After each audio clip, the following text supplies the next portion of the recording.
I will reconvene the meeting. It is now 6:30. I want to, first of all, thank everybody for being here, and want to remind everybody to turn off their cell phones for the duration of the meeting. Would everybody please stand, join me for a moment of silence, followed by the Pledge of Allegiance. Mr. Moreno, you have something? If we could keep in our thoughts and prayers Gabriel Trujillo, who tragically lost his life recently. Okay, I'd like to say something else. Mr. Bullock? And if you could also keep in your prayers, one of the gentlemen I work with at the Deck Superstore just passed away Saturday morning of apparent no illness, and it was a tragic to all of us at the Deck Superstore. So just say a prayer for his family.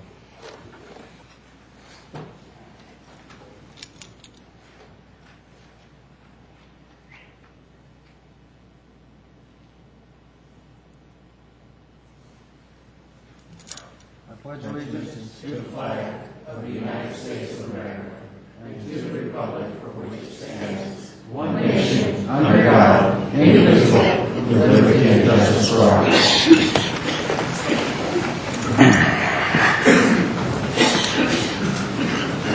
Before we move forward, I would like the record to reflect that when we started the meeting at 5:30, there were only 5 council members here. I'd like the record to reflect that Councilwoman Carson, Councilman Benson, and Councilman Moreno are now present in the meeting. Now I would like to introduce the audience. I would like the audience to be able to introduce themselves. If staff would please pass around the microphone. Wendy Mason, Community Enterprise. Christy Joplin Martin, Community Enterprise. Bob Dollar. Rod Brewski, Common Sense Activist.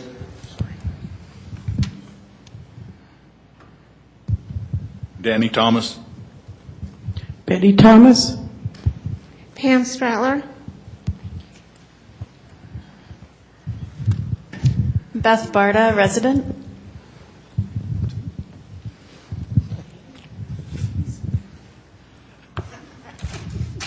Guillermo Serna. Gene Leffel, Board of Adjustment. Joy Bishop.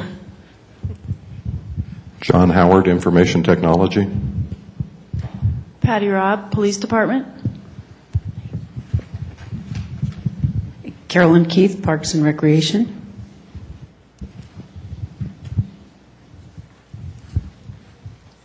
Dustin McIntyre. Dave Minos, Police Department. Jim Hayes, Community Development and Economic Development. Phil Barber, Special Oil and Gas Council. Chuck Sonnier, Police Department. Angela Garcia Sonnier. Alyssa Winholz. Sophia Winholz. Justin Sonnier. Sarah Landry, Colorado Oil and Gas Association.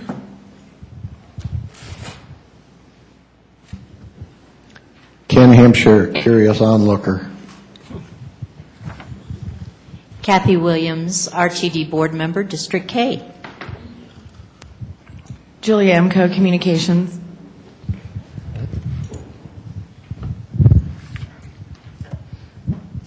Thank you all for being here.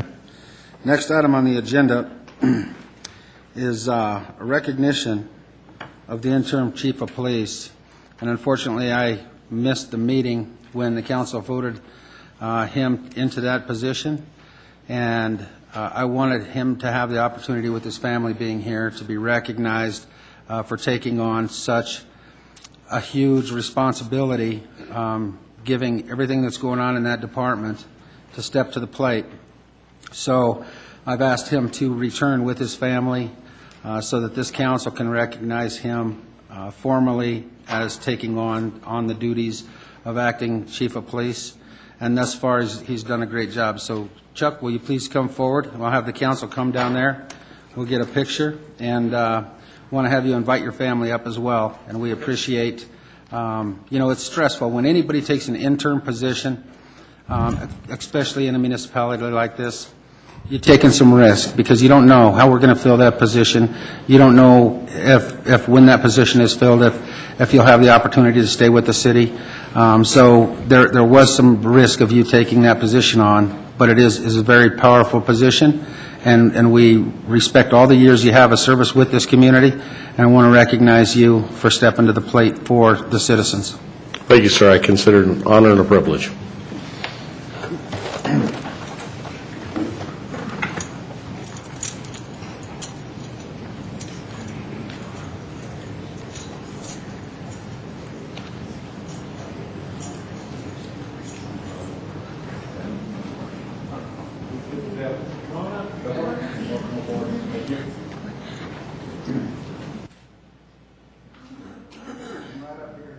I will say my one daughter who's been to the PD 20 times at least got lost coming here. So you see a little redhead running through this line.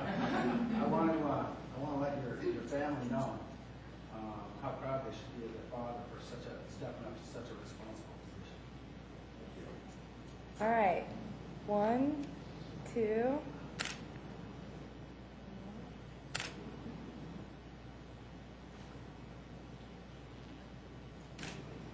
Very nice.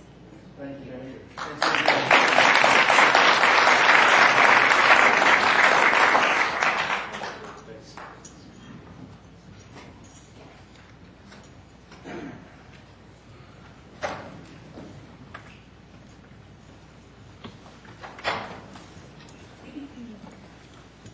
And I don't believe our interim city manager has had the opportunity to be recognized in that fashion either, so I would ask some of the staff to try to get that on a future agenda so we can have him bring his family in, and he can be recognized as well for taking on the position he's taken on. Next item on the agenda is citizen communication. I want to remind everybody you're limited to 3 minutes.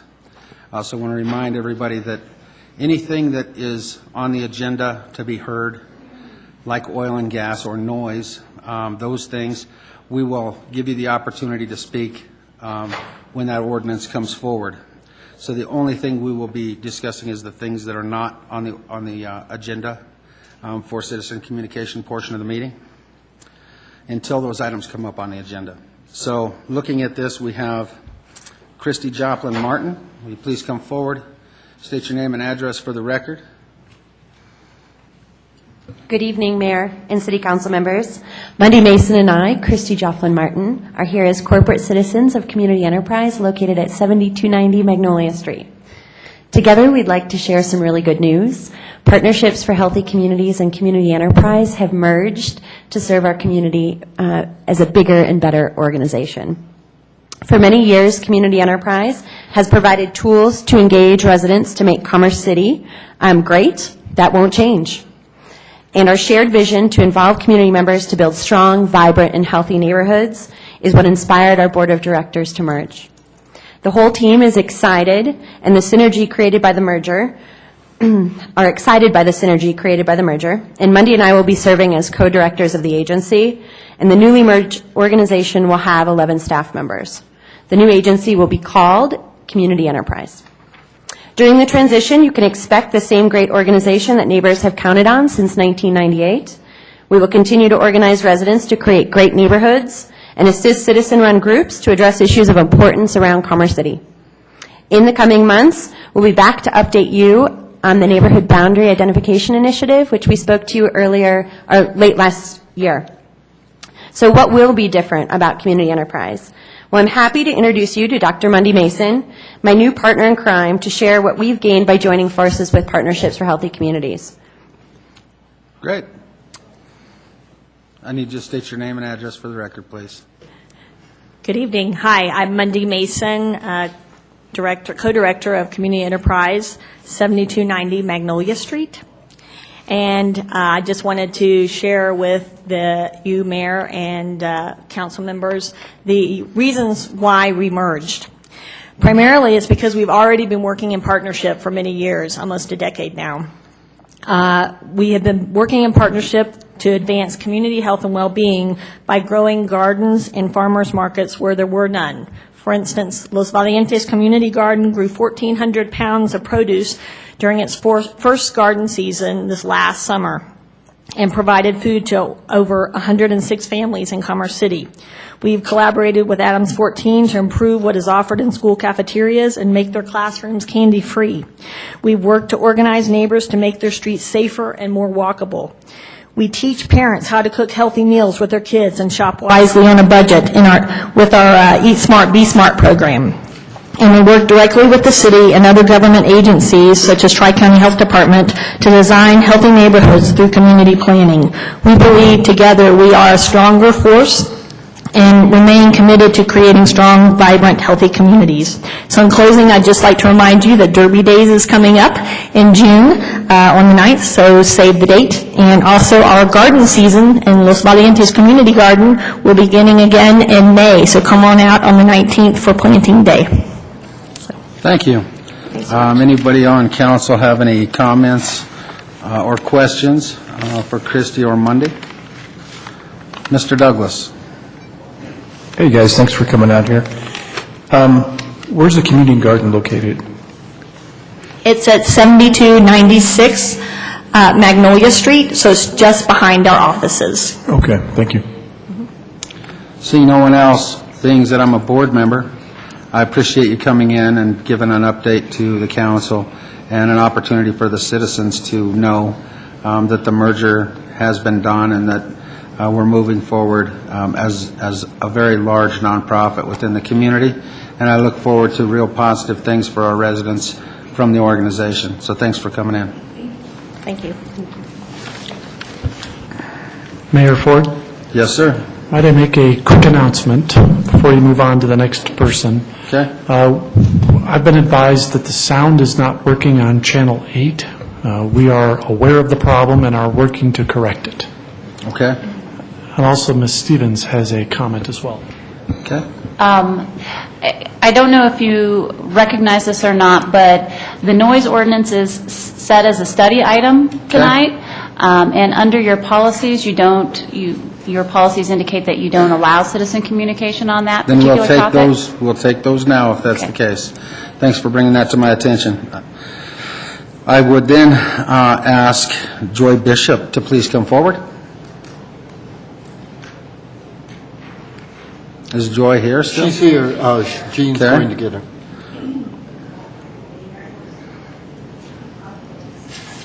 You want to ask for the second person? Why are you waiting for Joy to get here? Or maybe not. I will give Joy a second to come in. While we are waiting for that resident to get back into the room, is there any changes to the agenda that any of the council would like to make?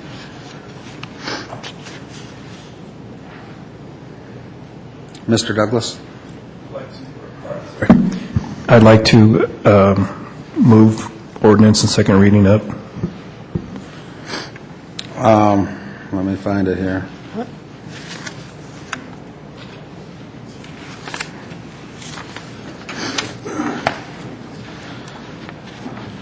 So you would like to make a motion to move ordinance 1880 up in the agenda? Yes. Okay. Is there a second for that motion?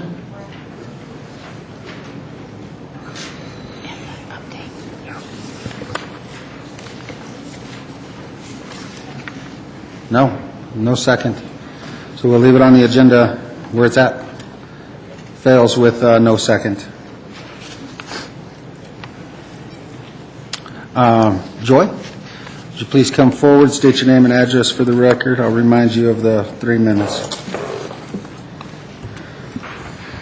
Joy Bishop, 6491 Glencoe Street, Commerce City, Colorado. Welcome. I'm I'm going to read this because it'll be faster that way. It may be a few seconds over 3 minutes. Go right ahead. Good evening, Mayor, Council, and staff. This evening is not the first time we have had a discussion about noise regulations and how that pertains to organized event permits and entertainment licenses and the old problem of amplified sound of all types. I believe this is a matter of great importance to a large number of the residents in our community. I have spoken to the council other times about the permanent damaging effect that prolonged loud noise can have on all of us. There are endless websites which will give you all of the facts about noise levels and noise measurement methods, as well as noise ordinances and laws, noise abatement laws, and noise control devices. We also have national organizations such as NHCA and OSHA to oversee the noise in most work environments.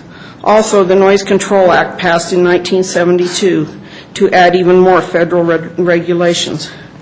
But none of that provides any relief for those of us lying in our beds at 11 p.m. listening to the pounding bass and the endless music from the event center at 5501 East 64th Avenue.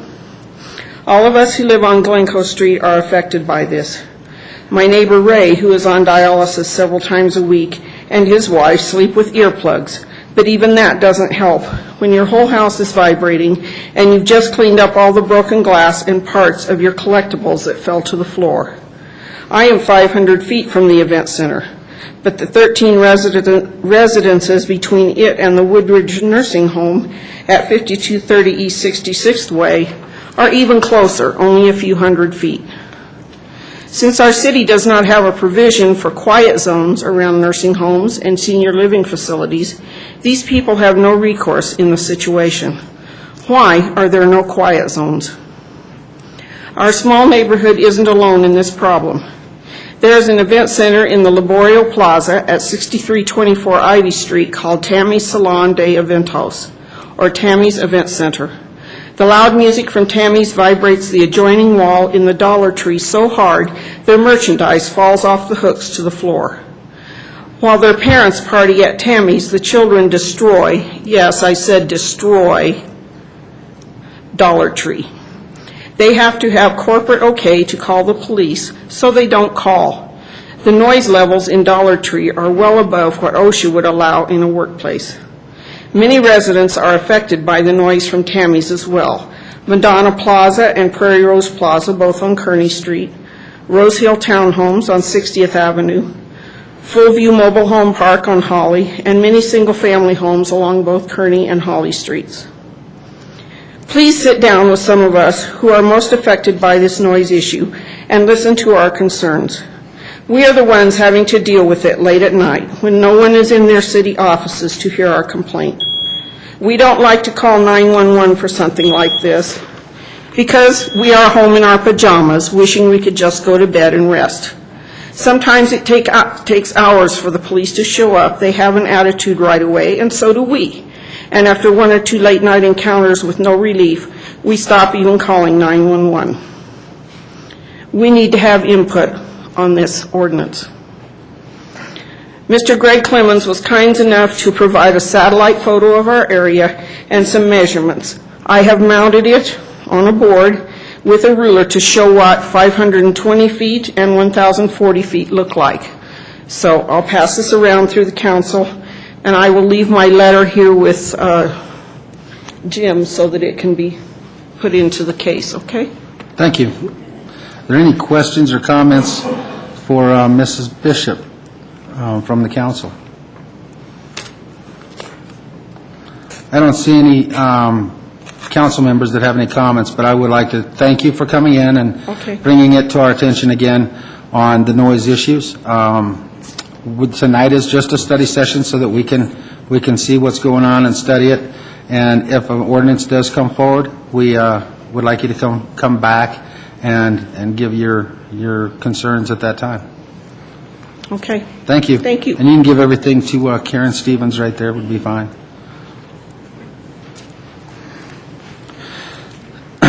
All of the other folks in the audience that would like to speak for citizen communication are signed up for oil and gas, so I'll allow you that opportunity when that ordinance comes forward. Next item on the agenda. Mr. Mayor, I had a question about the noise. Yes, Is that going to be the subject of a study session? Yes, sir. Okay, good. There's one set of minutes for the council's approval tonight. I would accept a motion.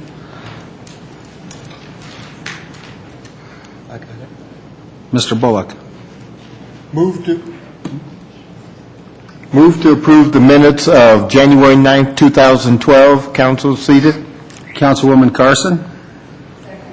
A motion and a second to approve the minutes. All those in favor signify by saying aye. Aye. Opposed, say nay. Motion's carried.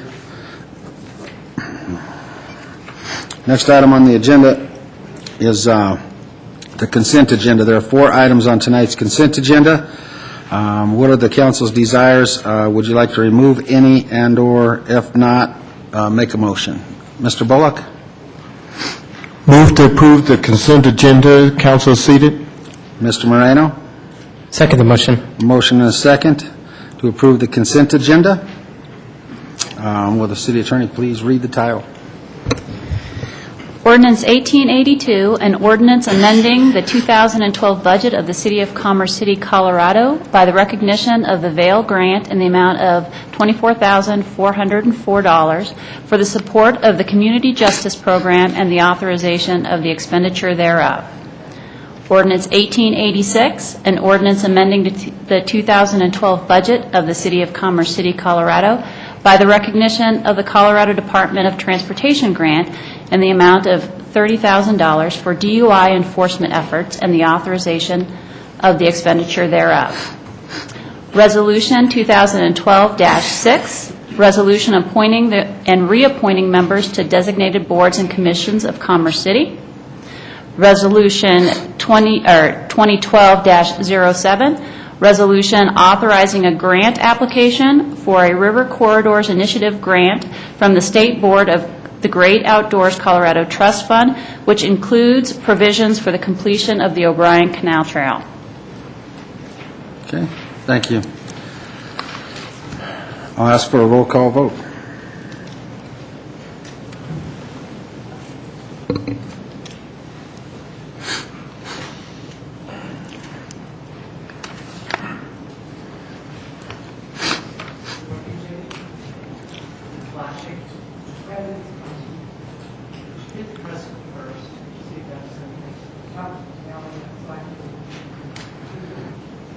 Okay.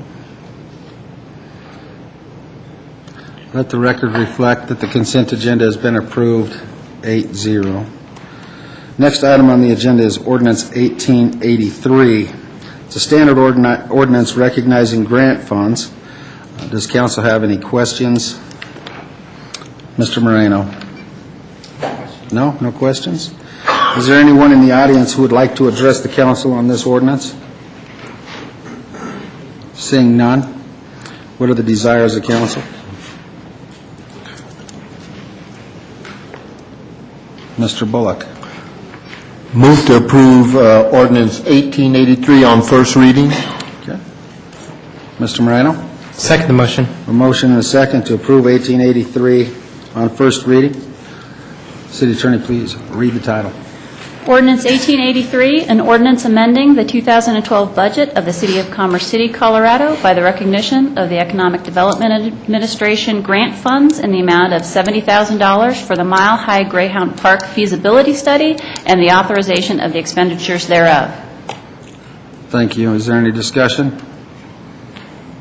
Seeing none, I'll ask for a roll call vote.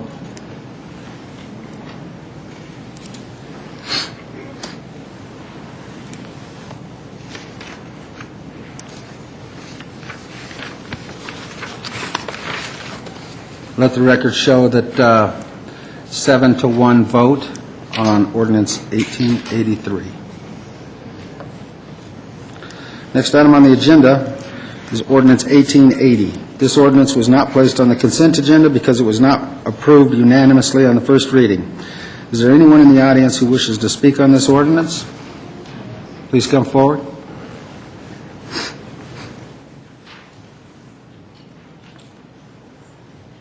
State your name and address for the record, please. Hello, I'm Rod Brewski, and I live at P.O. Box 1693 in Longmont, Colorado. Is my time starting right now? If anybody has any questions after my comment, I'd be more than happy to elaborate on any of those.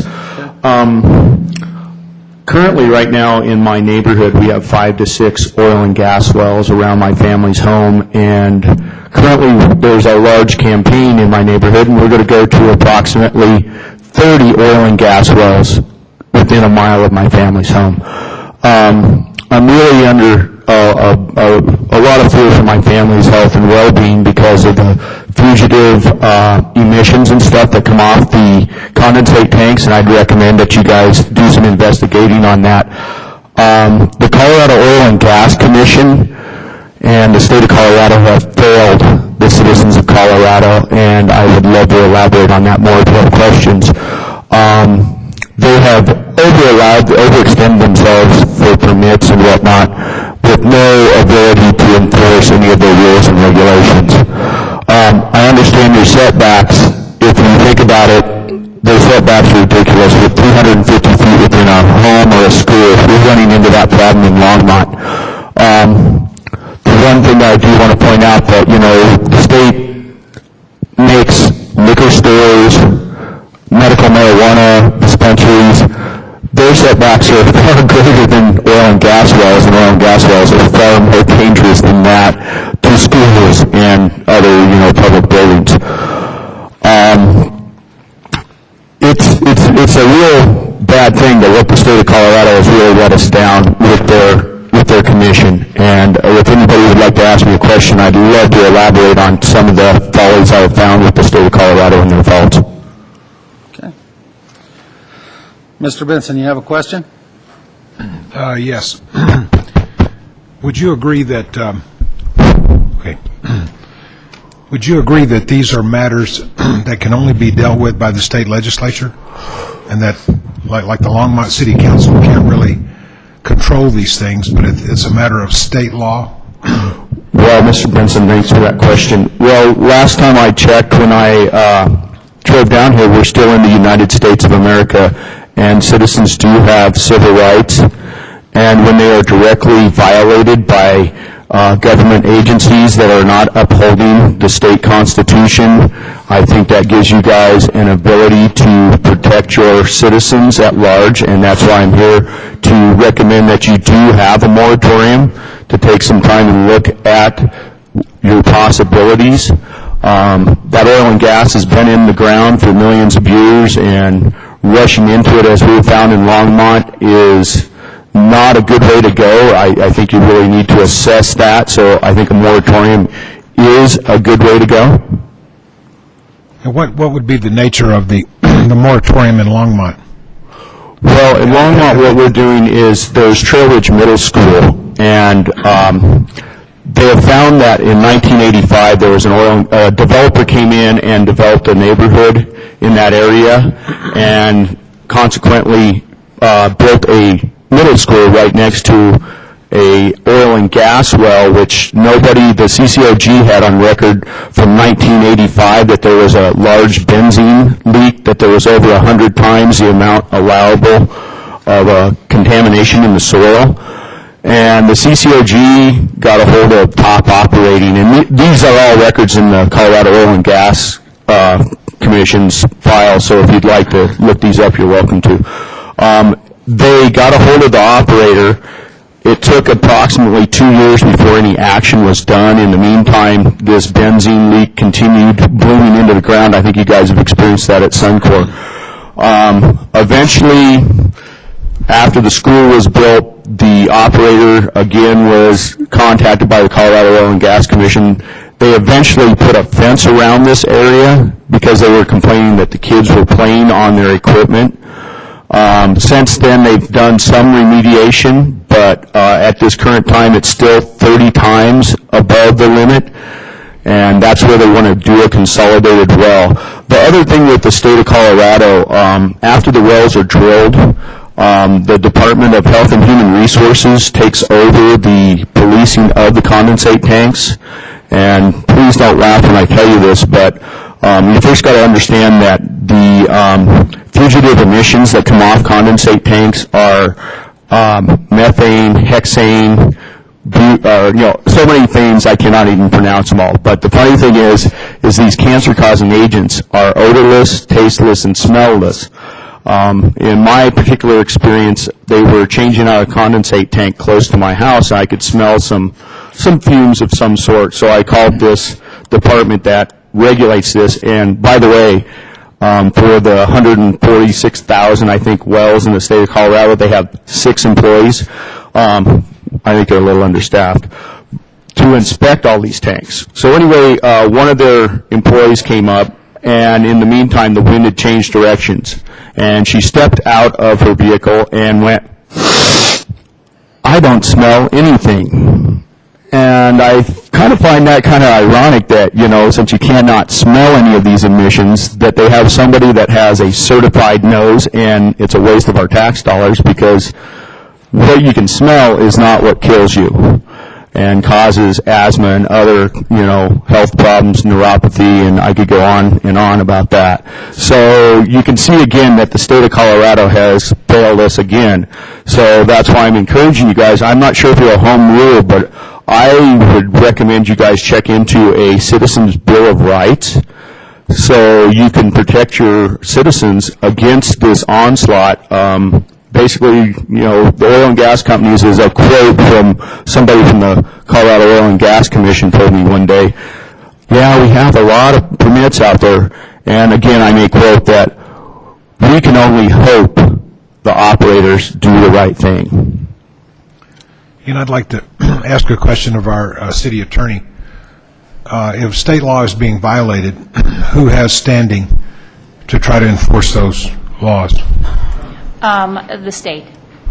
The state? Yes, the city can't enforce the state. The city has no standing to do that. It depends on what it is. With the police powers, there are some state laws that our police officers do enforce, and they write into county court, but not the state regulations on oil and gas. So it'd be the state attorney general would be the...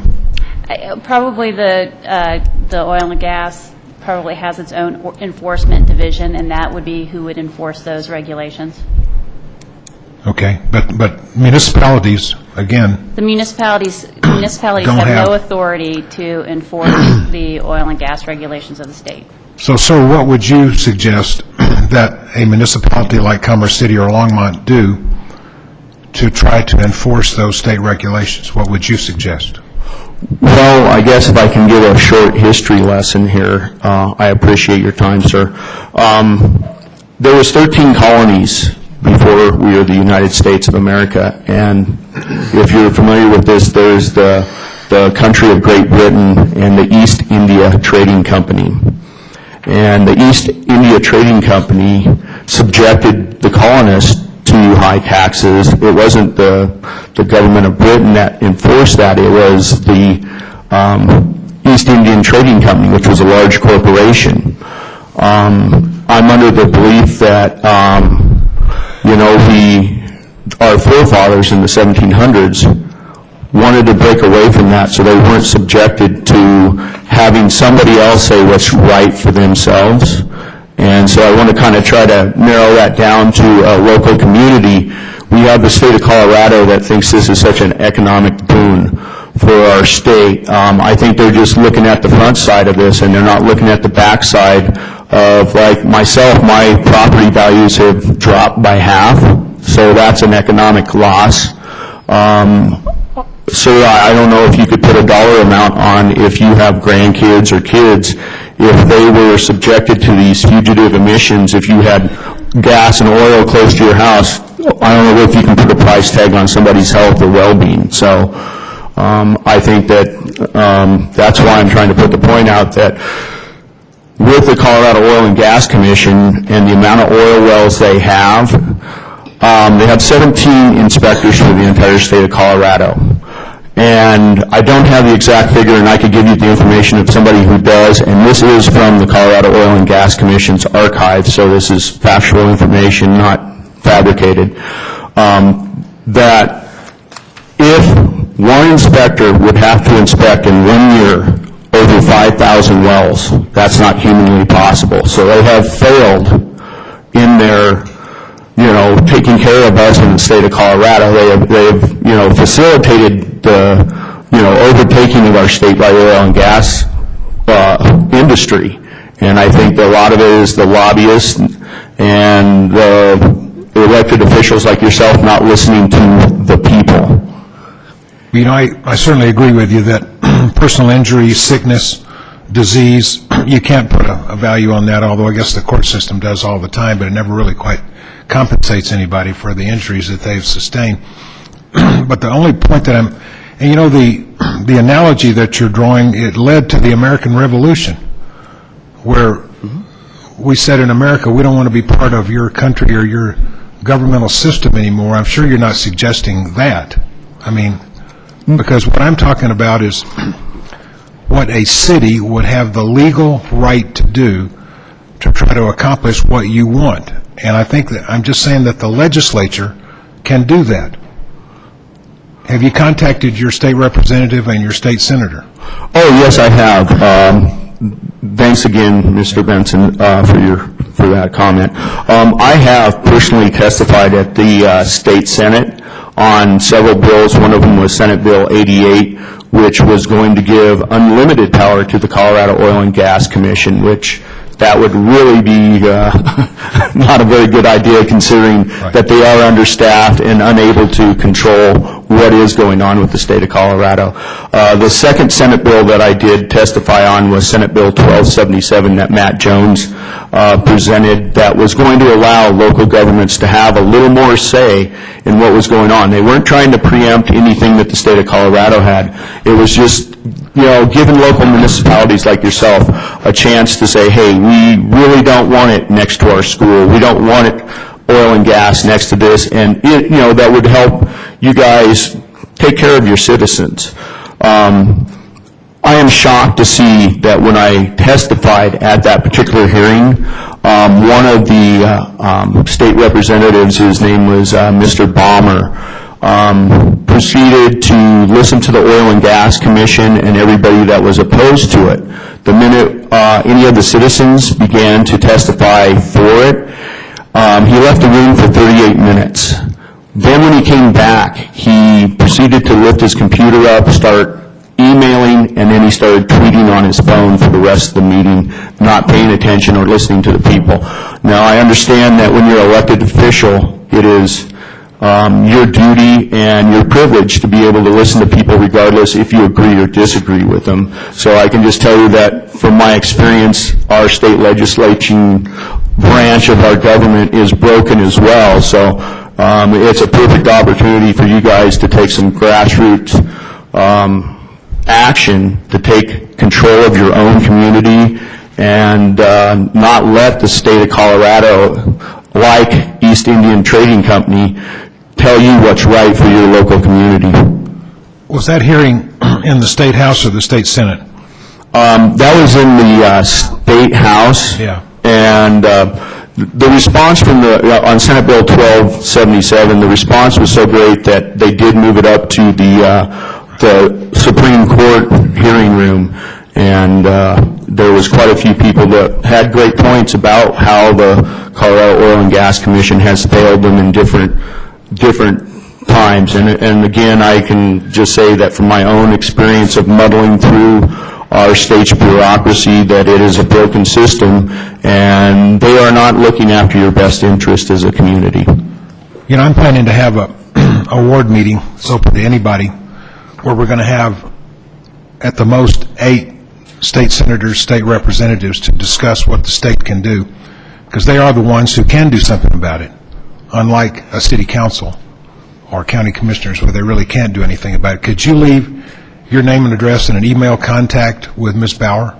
So I'm a low-tech guy, I don't have email, don't laugh, please, but I would also recommend that there is... So that we can give you notice of this meeting. Oh, okay, yeah, and I would really recommend that I do have a gentleman that has the factual information, that he has combed the archives of the CCOG, so he has the exact figures and facts of all these violations that the Colorado Oil and Gas has come short on of actually doing their job, so you can actually see it, and these are facts that are pulled off the Colorado Oil and Gas Commission's website and their records, and his name is Shane Davis, and I will make sure you get his number. I would highly recommend that you would invite him to your meeting, because he would be able to present this far better than me.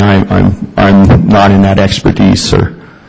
Okay, I'd just like to be able to contact you to make sure that you know when this meeting's going to be. And just as one last final comment, I'd ask the city attorney to, not right now, but see what the principle of QUITAM, Q-U-I-T-A-M, might do to help us. Do something about it. And one last thing, sir. You know, it is, if you look at it, it is a civil rights issue, and I want to go back to what Martin Luther King did. A lot of things that were borderline illegal and stuff, but otherwise we wouldn't be where we are today without a little bit of stepping out of the box and taking a few chances. And again, it's really not a fracking issue.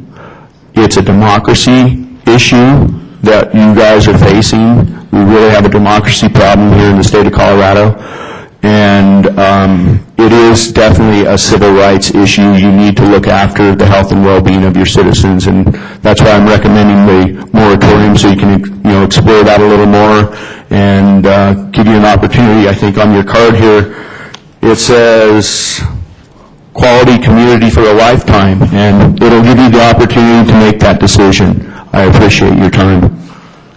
Stay there for a second. Mr. Douglas? Hey, thanks, Rob, for coming up here and telling us about your story and your family and all. Sorry to hear about what's going on in your area, right near your home. I did attend that presentation yesterday. It was well attended, a lot of information. And I just want to I want to say I appreciate you coming down here and letting us know what's going on in the community, and, furthermore, help us out as well. Thank you, Mr. Douglas. And I just want to end the comment that, I can't help but feel my family is a casualty of an economic engine. And, you can't put a price on people's health and well-being, and I know that there's a lot of money at stake in the oil and gas industry. And I'm not an environmentalist by any means. I'm just a common sense activist, and we need to look at this a little closer. They basically have the 3/4 of the state of Colorado where they can drill, and drilling next to homes, schools, and public buildings, it's wrong, and they really need to look at the setbacks. Seeing no one else, thank you for coming in. Thank you, sir. Next, I will call Mr. Guillermo Serna.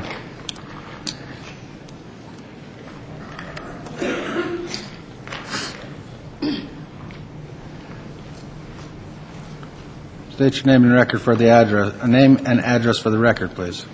Guillermo Serna, 14122 East 102nd Place, Commerce City, Colorado. Welcome.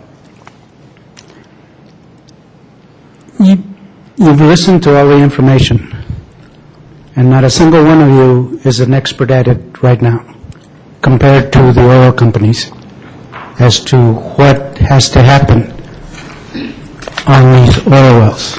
Only they know. And my biggest question is, we keep asking about our health, but the problems is water. We are a growing city, and with this, in being in that good predicament, we need a lot of water for all these companies that we are so hardly working to bring them in. And yet, we keep pointing the finger as to the state and the feds. We know that we need this oil, but it's not the same when there used to be drilling. We know that. This moratorium is for you to get a little bit more acquainted with these companies.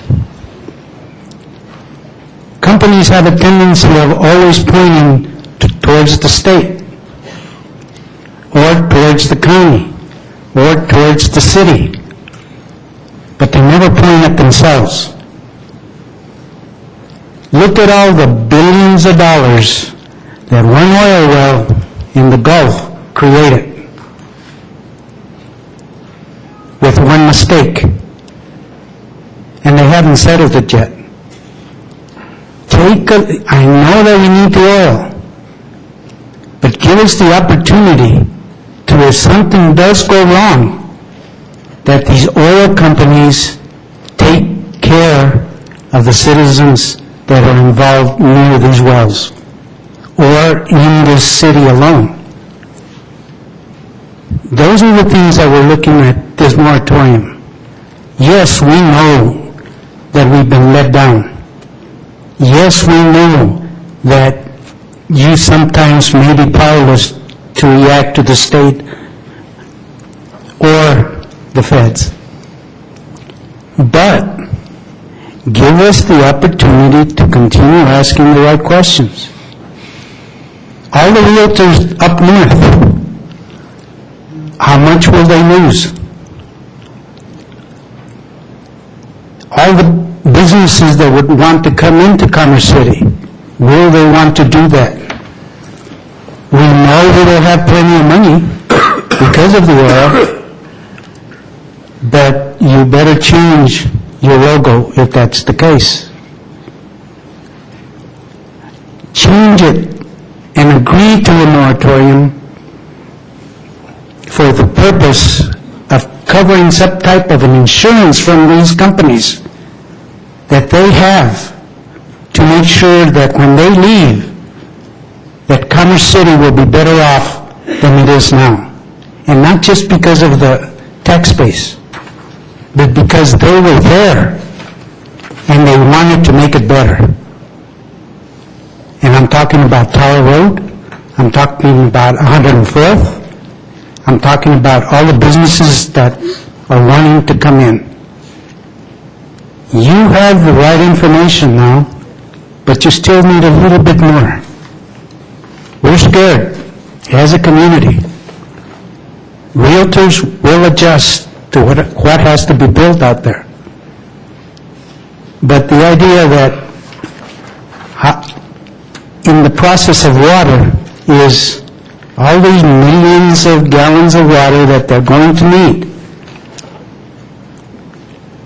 you're going to have to look at how much our water prices are going to go up and how much of that water that comes up, where are we going to take it and how are we going to get rid of it so it doesn't affect other communities. One action causes another reaction. So it's not just about Commerce City, it's about the state and the county and the city, and them not respecting the growth of Commerce City. The growth around the airport was supposed to be in process. Economy changed it. Our legislature knows that. Our representatives know that. But the more we keep pointing fingers, the bigger it gets. And all we want is to sit down where there's no screaming, no yelling, no power base as to the state, the county, or whatever, and come up with some good decisions for Commerce City alone. And maybe be an example to the rest of the state as all this oil comes out of the ground. We want this state to be prosperous, but it has to be done in a safely manner. That's all we're saying. Take care of us. We are a home rule city. Why? Because we didn't want to be the same as any other city in the state of Colorado. There's not too many of us. And that's what you have to look at. Home rule is to make sure that you as city council, whoever's sitting, can take care of us. Please help us out. 6 more months, that oil is not going to go away. And rules and regulations, according to the president, may change.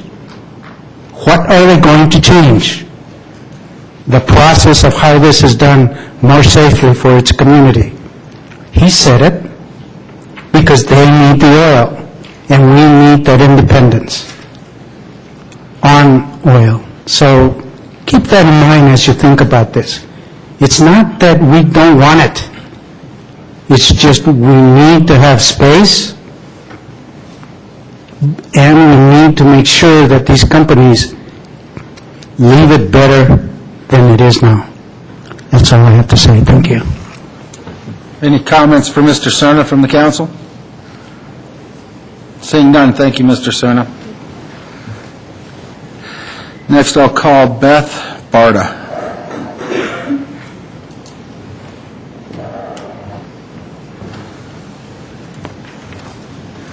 State your name and address for the record, please. Good evening. I'm Beth Barta, and I live at 10094 Telluride Street. I'm here tonight to let you all know that the same faces you've been seeing over and over at the meetings are not the only ones behind the support of this 6-month moratorium. I created a petition for Adams County several months ago when we started this process, thinking that you all were in the right direction of building a moratorium yourself. And so I thought, okay, we got that taken care of. I'm amazed that we're here now, months later, still voting on this. But I wanted to let you know that we have over 750 names of people who really support a moratorium, who are very concerned about what's happening in our communities. We have over 200 people from just the Commerce City area just that have signed this petition. And I wanted to read to you a few of their comments tonight, if I could. Let's see, one of them says, I am a local physician and resident of Commerce City and think this should be looked at from a public health issue instead of economic perspective. Until we have good data on the safety, we shouldn't be taking the risk. Another person commented on their petition and said, this is Brian M., instead of spending time and resources fracturing the ground beneath our feet, please invest in researching alternative sources of fuel to usher us into a new era where we are not dependent upon oil and subjected to its harmful effects. Another person says, not enough studies have been done on the long-term effects of fracking. This should be stopped until we know more.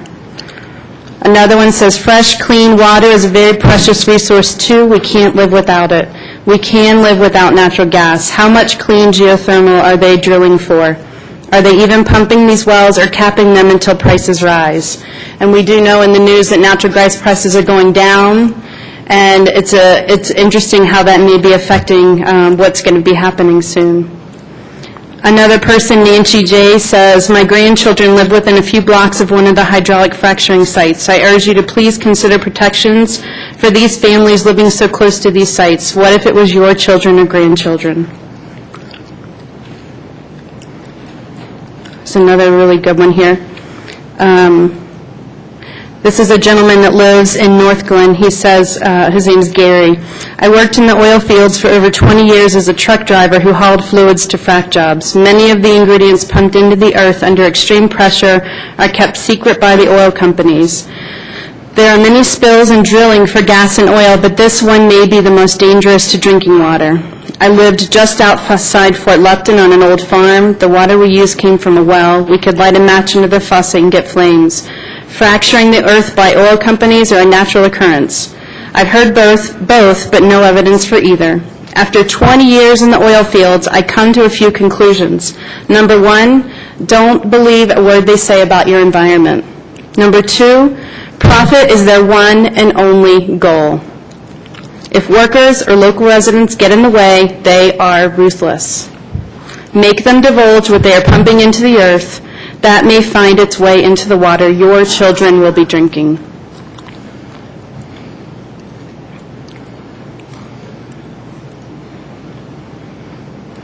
Another person says, this is Jim M., just refer to the havoc and ruination brought on by hydraulic fracturing in Montana, North Dakota, Wyoming, etc. It will attack those potential areas explained below, especially including the ruination of home values. Another person says from Commerce City, Andrea P., "Back in the 60s and 70s, when I lived in this area, there were companies messing with the underground aquifers, and we had earthquakes all the time. Once they stopped, the earthquake stopped.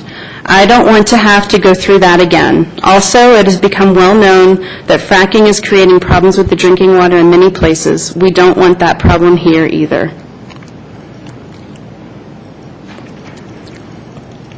Bonnie says, "I am extremely concerned for the health of the students I teach in Commerce City, Colorado. This is due not only to the fracking that is being conducted in Adams County and Commerce City, but also because of the chronic leaking of toxins into Sand Creek.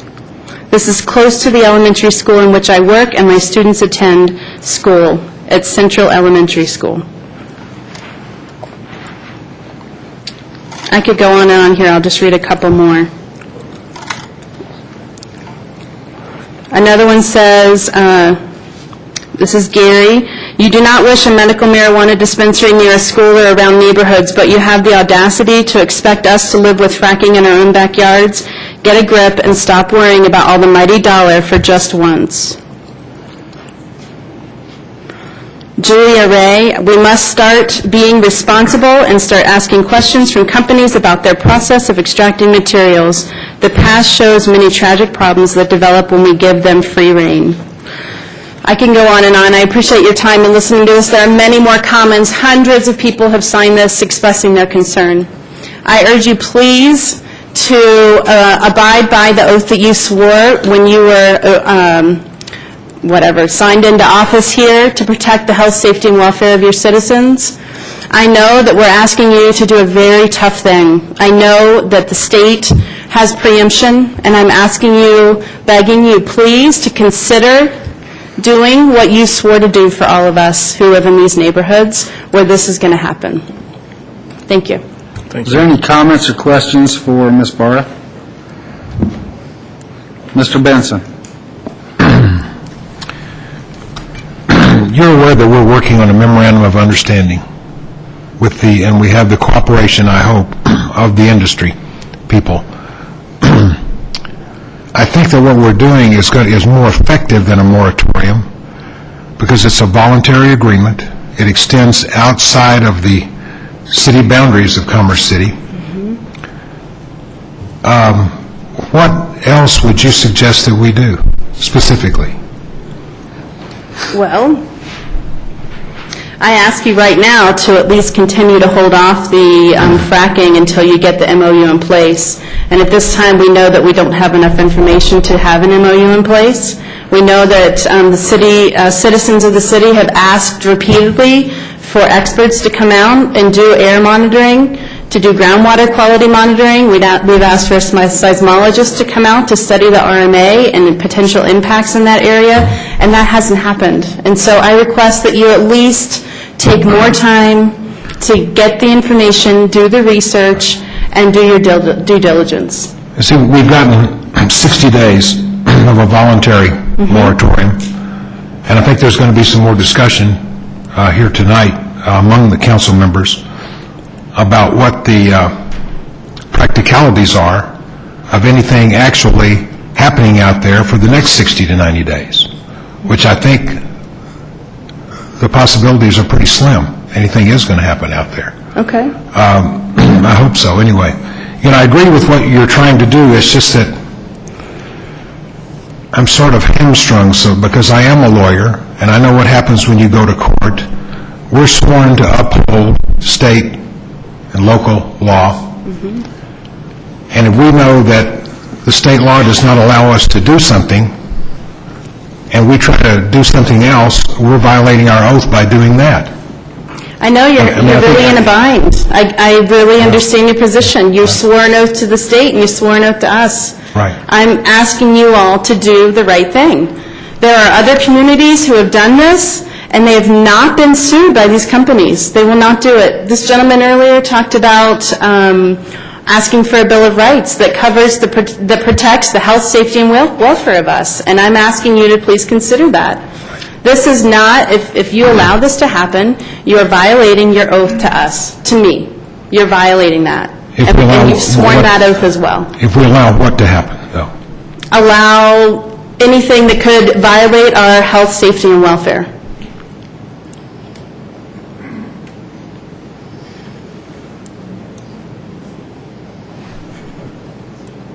Thank you. Thank you. Anyone else? Any other comments from the council? Mr. Douglas. Thank you for coming up and let us know that you extended that out to a lot of folks in our community and outside our community. And yes, we do need more time on this, and we'll be discussing this. And, I know there hasn't been any studies out there what the effects are going to be to kids and to pregnant women. I know that hasn't been done. So there's a lot of things to consider, and, once things start happening, that's it. So we really need to dot our I's and cross our T's, make sure that we take every precaution going forward here that's going to protect our health and welfare of our citizens, because our resource and our citizens come first. So, thank you. Thank you, Mr. Douglas. Seeing no one else, thanks for coming in this evening. Thank you. I've went through the list. Is there anyone else in the audience who would like to speak? Okay, we'll start on the left side of that row. Please come forward. State your name and address for the record when you get up here, please.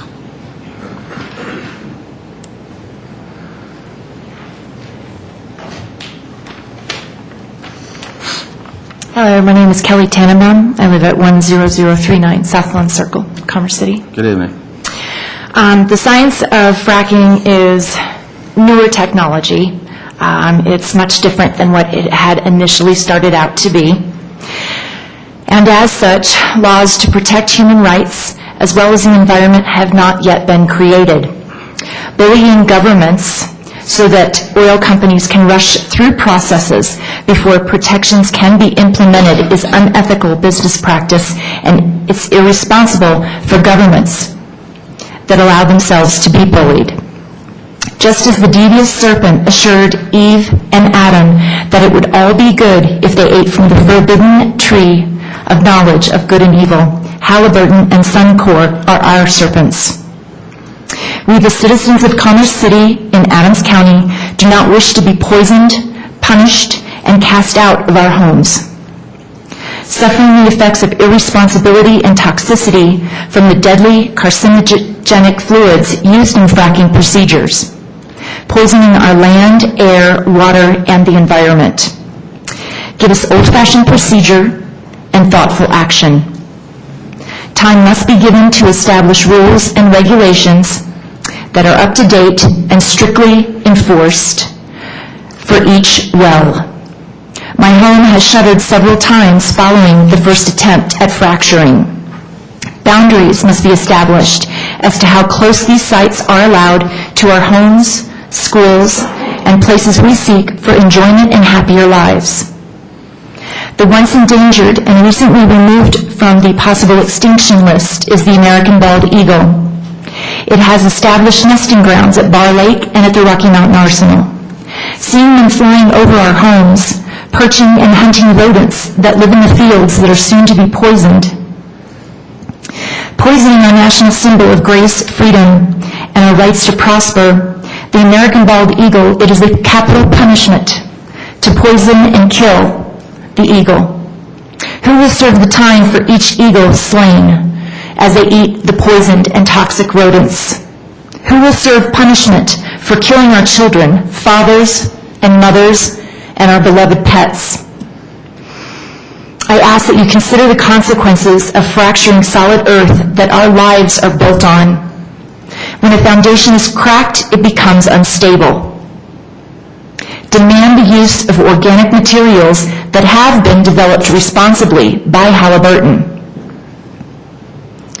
Demand responsibility for their actions that directly affect our right to live and thrive as outlined in our Constitution of the United States of America. Demand no child abuse, as they will poison our children, and that our human rights are recognized. Consider where your moral ethics stand. My moral ethics as a human and for the human race stand above greedy corporations with the sole desire to increase their billions of dollars of revenue each quarter with no obligation to the destruction they cause worldwide that is now targeted my backyard. The health, safety, and welfare of Commerce City residents is in your hands and should be ever present on your conscience as your elected officials to represent us. I leave you with this from William Blackstone. We can realize none of those basic human rights that follow from our nature as free and rational beings. Equality, liberty, happiness, life and property without a safe, healthful, and livable environment. Thus, a right to a livable environment can be defended as necessary to fulfilling human life. Thank you for your time. Are there any questions or comments from the council?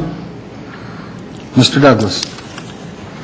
Thanks, Kelly, for coming up front and speaking out. And I do support you on this. And yes, we need to look at everything. The technology's out there, the green fluid. It's going to make it safer for us and some way of not using water because we don't control our water. That's a discussion we need to have with South Adams. But no, I do hear you. I appreciate you coming up. The oil companies, by bullying their way through you guys, our elected officials, that are supposed to be looking out for our welfare, our safety, and our well-being, should not be allowed. They are violating our civil rights. It is in the Constitution that we are entitled to these rights. Don't let them do it. Thanks. Seeing no others, thanks for coming in. Next in that row, please come forward.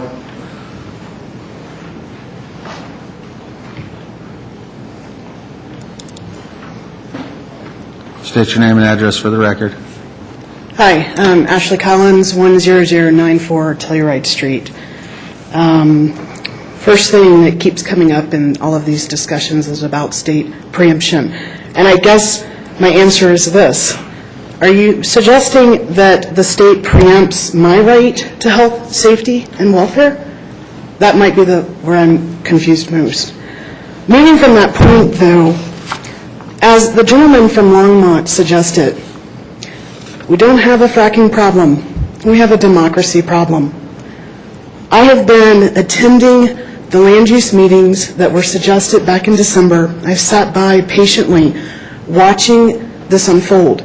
The idea was to gather information so that the council felt informed as they moved forward. Through these meetings, nothing has happened.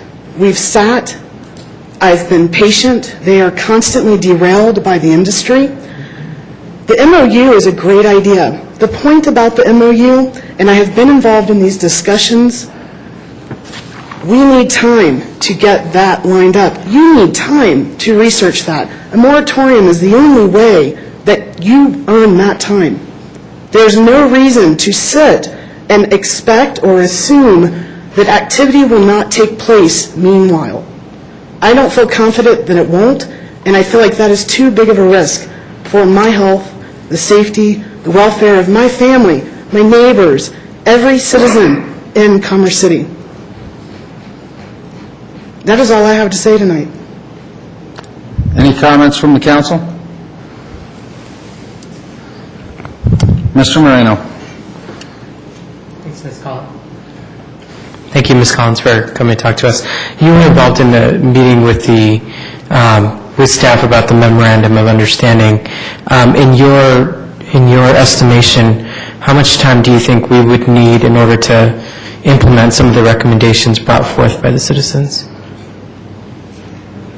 Well, being that that first one-on-one meeting just occurred Thursday, and that was a beginning process, I think we're looking at a minimum of several weeks. But I am not the expert in drafting regulation, nor should I be. Sure. So, at a minimum, several weeks. I do not think it would take beyond 6 months. I think that is a far reach, but that gives us an ultimate deadline to complete drafting. Thanks for your response. Seeing no one else, thank you for coming in this evening. Thank you. Is there anyone else in the audience who would like to speak on this issue? Please come forward and state your name and address for the record.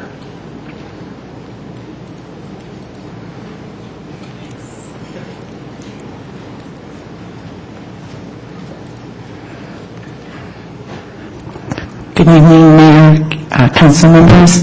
My name is Christy Douglas. I reside at 10970 Unity Parkway, Commerce City, Colorado. And I would just like to point out that there have been other municipalities in the state of Colorado who have enforced a moratorium. One of those being Boulder, and the other one, Maryland, is currently under a moratorium, and I believe they are going to be voting on extending the moratorium tomorrow evening.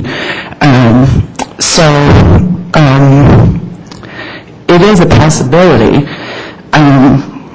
Like Kelly said, please don't let, and it's not just the state, because the state has been involved with the oil and gas companies, but don't let them come in and bully you. First of all, they came in completely by surprise to at least the citizens of the community. We haven't had any time to even gather our thoughts or information, anything like that. We need time to collect ourselves to be able to protect ourselves. That's all I have to say. Thank you. Is there anyone on council who would like to comment or have a question for Ms. Douglas? Seeing no one, thank you. Okay, thank you very much. Is there anyone else in the audience who would like to speak on this topic? Seeing no one else, I will ask the desires of council.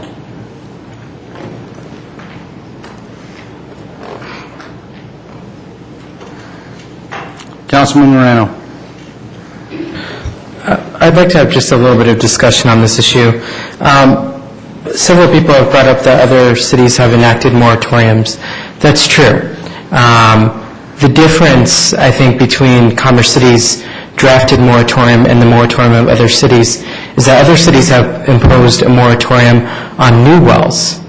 Commerce City, the reason why we get into legal gray area is because we have considered the health and well-being of our citizens, and we originally drafted that moratorium to apply to both new and existing wells.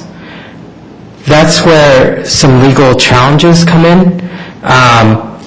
So I don't think it's as simple to say that other municipalities have passed these moratoriums, because ours is different. And ours, I think, would immediately be legally challenged. I want to bring up that clarification. I'm not sure where the discussion will go tonight, but I'm curious to hear from my fellow colleagues. Mr. Benson.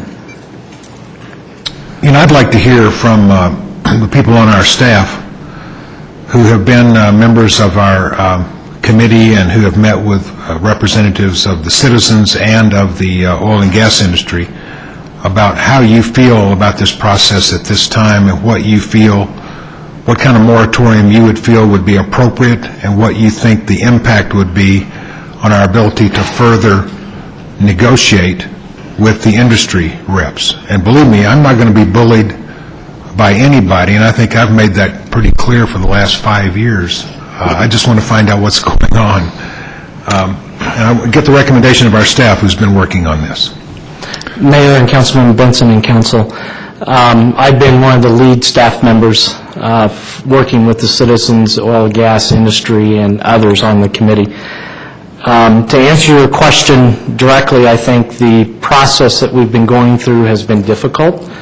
Up until the time we started meeting more on a smaller group basis, and I think those, as I believe Ashley mentioned, we made progress. I think one of the last large meetings, we were able to make some progress on the land development code and some issues that we identified we should look at ourselves, and also that the oil and gas community indicated they might have challenges with, and I think even some input from citizens on what we might want to consider to add to our land development code. This past week, we met with oil and gas industry folks. We also met with a group of the citizens, 3 of the members, and I think we had a good dialogue. And I think And previous to that, we met with Be the Change, who's one of the groups working with the citizens on this, and that was a good dialogue as well. I think the difference is that we get down to having the detailed discussions without having egos getting involved or differences of opinion. Staff can take all that input and will continue to take that input to come up with what we think is best to recommend to City Council and to the citizens. If we were to enact a moratorium as it is right now, I think it could potentially cause the oil and gas industry, the State Regulatory Commission, and Oil and Gas Association to potentially stop talking with us. We'd have a lot harder time to try to come up with some of the items or concepts that might be in a memorandum of understanding, and we'd have to do it on our own, doing our own research. Doing our own research is not bad, but it's great if we've got collaboration and can learn from what others have done elsewhere. As I outlined in the memo we sent today to City Council, we've understand now that there's two models for MOUs out there, and they're completely different. Maybe there's an opportunity for a third one. We don't know that. But by working collaborative, I think we can come up with that.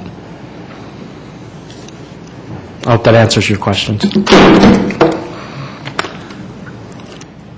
That cover everything for you, Mr. Benson?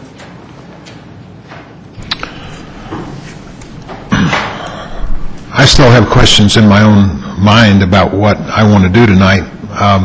I'd like to hear from anybody else on the staff who's got, the thing that I'm hearing is that the way that our Oil and Gas Land Use Committee has been working has not been effective, and that perhaps the meetings with just our staff and the citizens, and maybe then the staff with the industry representatives, is a much more productive way to go, because I know I attended about 3 of those, the meetings of the committee that we set up. I didn't find them to be productive at all. I don't know that we got anywhere with those meetings. We need to get down to the point of drafting paragraph 1, paragraph 2, paragraph 3, and so on, in the context of an MOU, which again is going to go beyond the city limits. We pass a moratorium, it's only effective within our city limits. We've got enclaves all over this city that would not be affected at all, right in the middle of our city, maybe a half a square mile here, a quarter of a square mile there, that whoever owned the mineral rights could go in and drill a well. We would have a moratorium would not affect that to any degree whatsoever. What we're trying to do is to get something that's going to be broader. And as a matter of fact, I think that we're doing more than any other city in this state to prevent any bad things from happening right now. Other cities want to pass a moratorium, which is not going to do much good, except for certain things that we do have jurisdiction to regulate, which is not very many as far as the operation of an oil and gas well is concerned. But and I'd also like to hear about how perhaps somebody might want to modify this ordinance on second reading so that it might be a little more palatable, so that we can continue the discussions that we're having with the industry in order to get a good MOU, which I continue to think will be better than anybody else in the state of Colorado is going to have. The 2 jurisdictions that I hear most of all, Boulder and Longmont. It's Boulder County. Come on. I don't know that we want to emulate very much that Boulder County cities do, myself, just being somewhat familiar with the politics in those cities. But I'd like to hear some more discussions from the council about, say, what we can do to make this a little more palatable so that we can pass a moratorium that's not going to cause people to walk away from the table. Mr. Douglas. Well, I see that at this time here, as far as where we have traveled on this, our committees and all that, going forward, we have meetings with the citizens, the staff, and the council members, because I want to know firsthand, not secondhand information. And then if we have to, bring the groups together at a later date. But, I agree, right now, as far as what we've as far as gathered information, there's a lot of information that's gathered, but nothing's been put down, nothing's been written up so far. Right now, they have liquor stores that have a setback of 500 feet from a school. You have medical marijuana facilities from a school 1,000 feet. And we're talking something that's going to be there for a long time, so setbacks had to be greater than 1,000 feet. And maybe we need to extend the second reading out for 60 days, or look at amendments, but to go through that language tonight about amending this moratorium and put another one down, we need more time on that as well. So, I'm open to some suggestions. Thanks. Mr. Moreno. Mr. Benson brought up a couple of interesting points.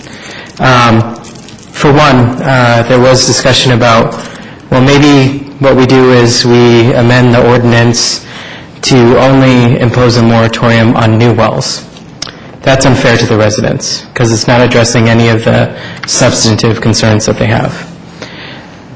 The other point he brought up is a good one. The direction that we might consider the memorandum of understanding that, if successfully drafted and passed and agreed to, would address more than wells inside the city. It would address wells of any oil and gas company that they decide to work on near Commerce City. So some of the wells that were originally subject to concern that were outside our city limits that we had no legal authority over, this MOU has the possibility of being able to satisfy some of the concerns surrounding those as well. It is a difficult balancing act, whether or not we impose a moratorium, if that will cause the oil and gas companies to walk away from the table.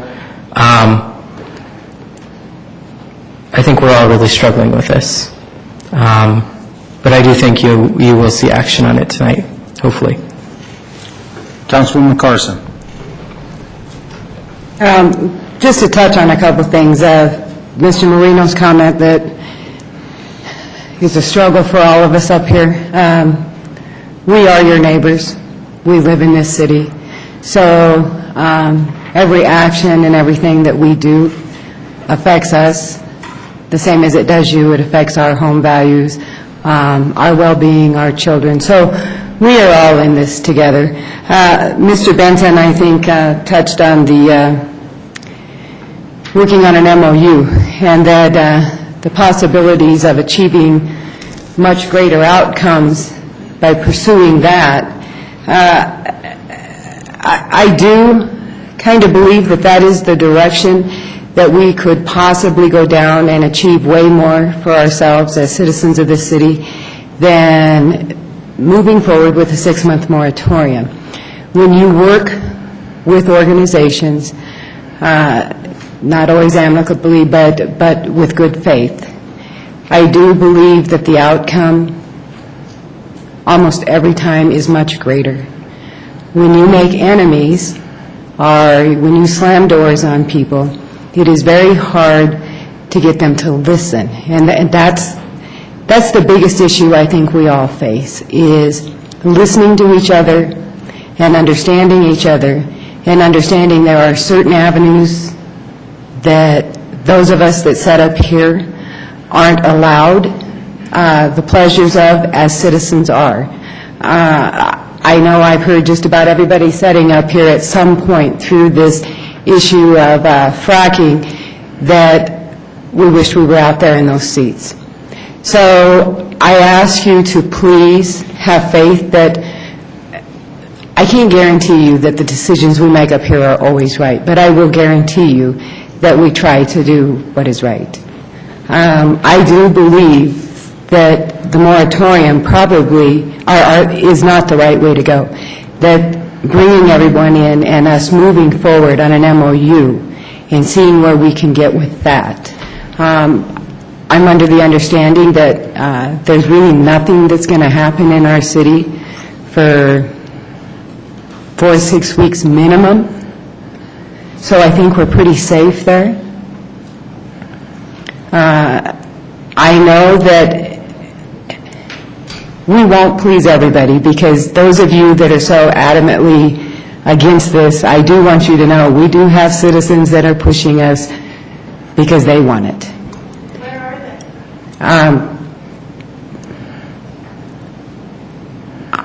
I don't think that citizens want to turn this into a fighting citizen against citizen, but I just made a comment in behalf of saying that I would, that I haven't been contacted by very many at all. I will be honest with you, pro or against.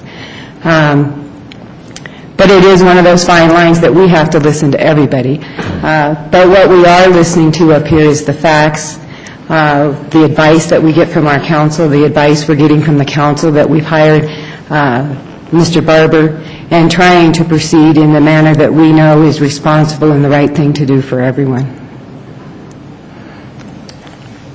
Mr. Benson. One of the first things that I said when this issue came about, I said, we need to get an oil and gas expert to advise us, and that's when we hired Mr. Barber, and I appreciate his counsel on this. I think he's going to do a good job for us, has done a good job for us. Our instructions to him have been, we want to push state preemption as far as we can, as far as the law will allow. Is that correct, Mr. Barber? That's correct. All right. I hear, well, how can we say that a medical marijuana facility can go in at this distance, a liquor store can go in at this distance from a school, and yet these wells can go in at a much shorter distance? And I'd ask the city attorney, matters of medical marijuana regulation and liquor regulation are within our power as a home rule municipality. They're not state preempted. Is that correct? Medical marijuana, that's correct. We can set up our own regulations. With regard to the liquor license, that is established by state law, and we are preempted from making it any, I think there's a specific allowance for us to make it greater if we want to, but that's specified in that statute. But not less. But not less. Right. But we don't have that ability with regard to a setback unless we get a memorandum of understanding where they actually agree to it as a condition of getting a permit. We don't have that under our state law or regs right now, do we? That's exactly right. It's not, right. There's no specific allowance for that. All right. Mr. Bullock. I just... just a second, Mr. Bullock.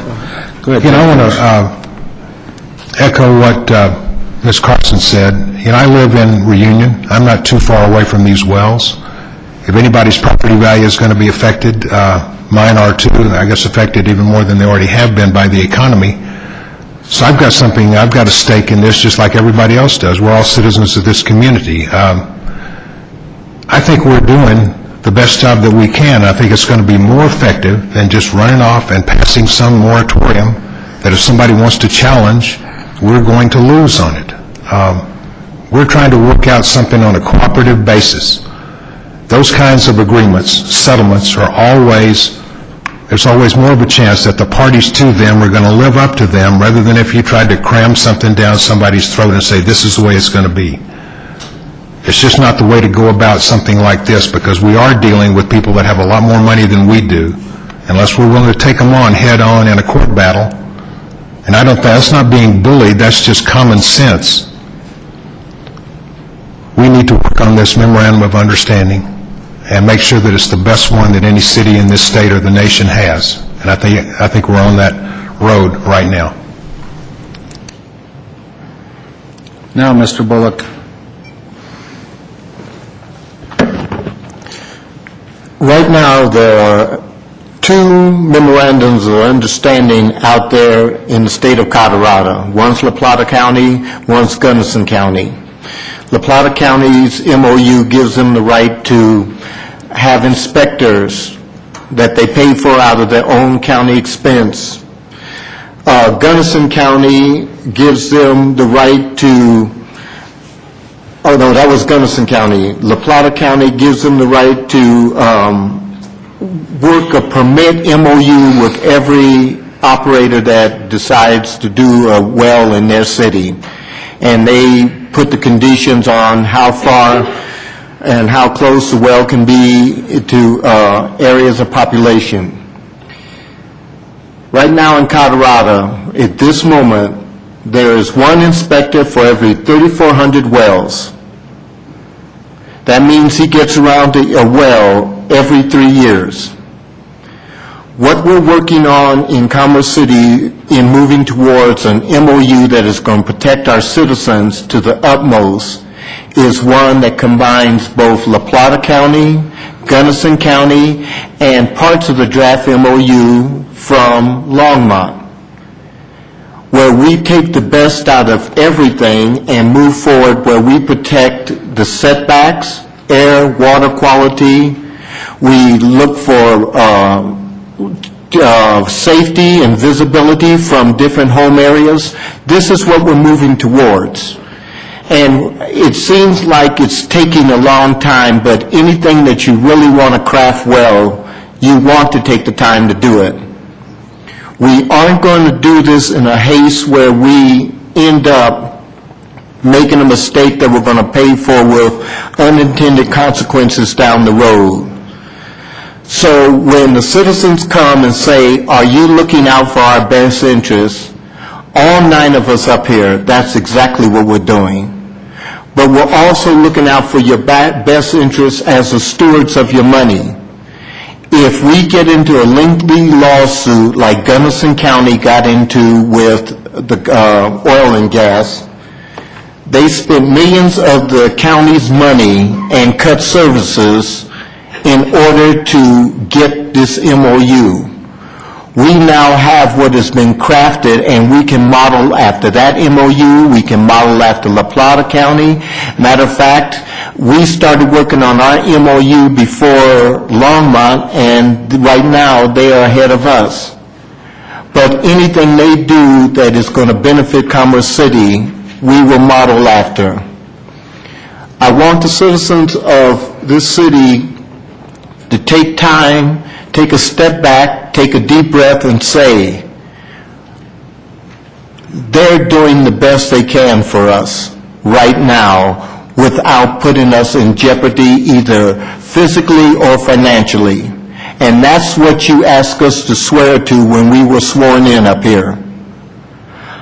I'm not going to be anybody's puppet, either on the oil and gas side or anybody on the public side.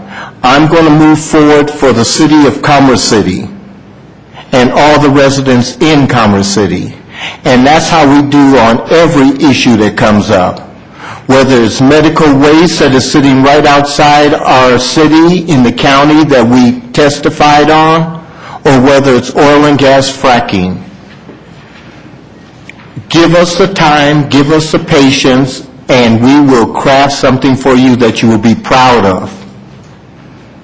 But don't put us under the gun to put something out there that is going to put us in jeopardy financially. And then when services are cut, you're going to be asking, why aren't we being protected by this or that? Why isn't the snow being removed? Why aren't the streets being swept? Because we put ourselves in financial difficulties. We are doing the best we can with what we have, and we have one of the best oil and gas attorneys in the state. Thank you. Mr. Benson. Can we get some estimate or prediction about how long it's going to take to come up with a final MOU? Mr. Barber, can you come up to the podium for a second? I have some questions anyway after he's done.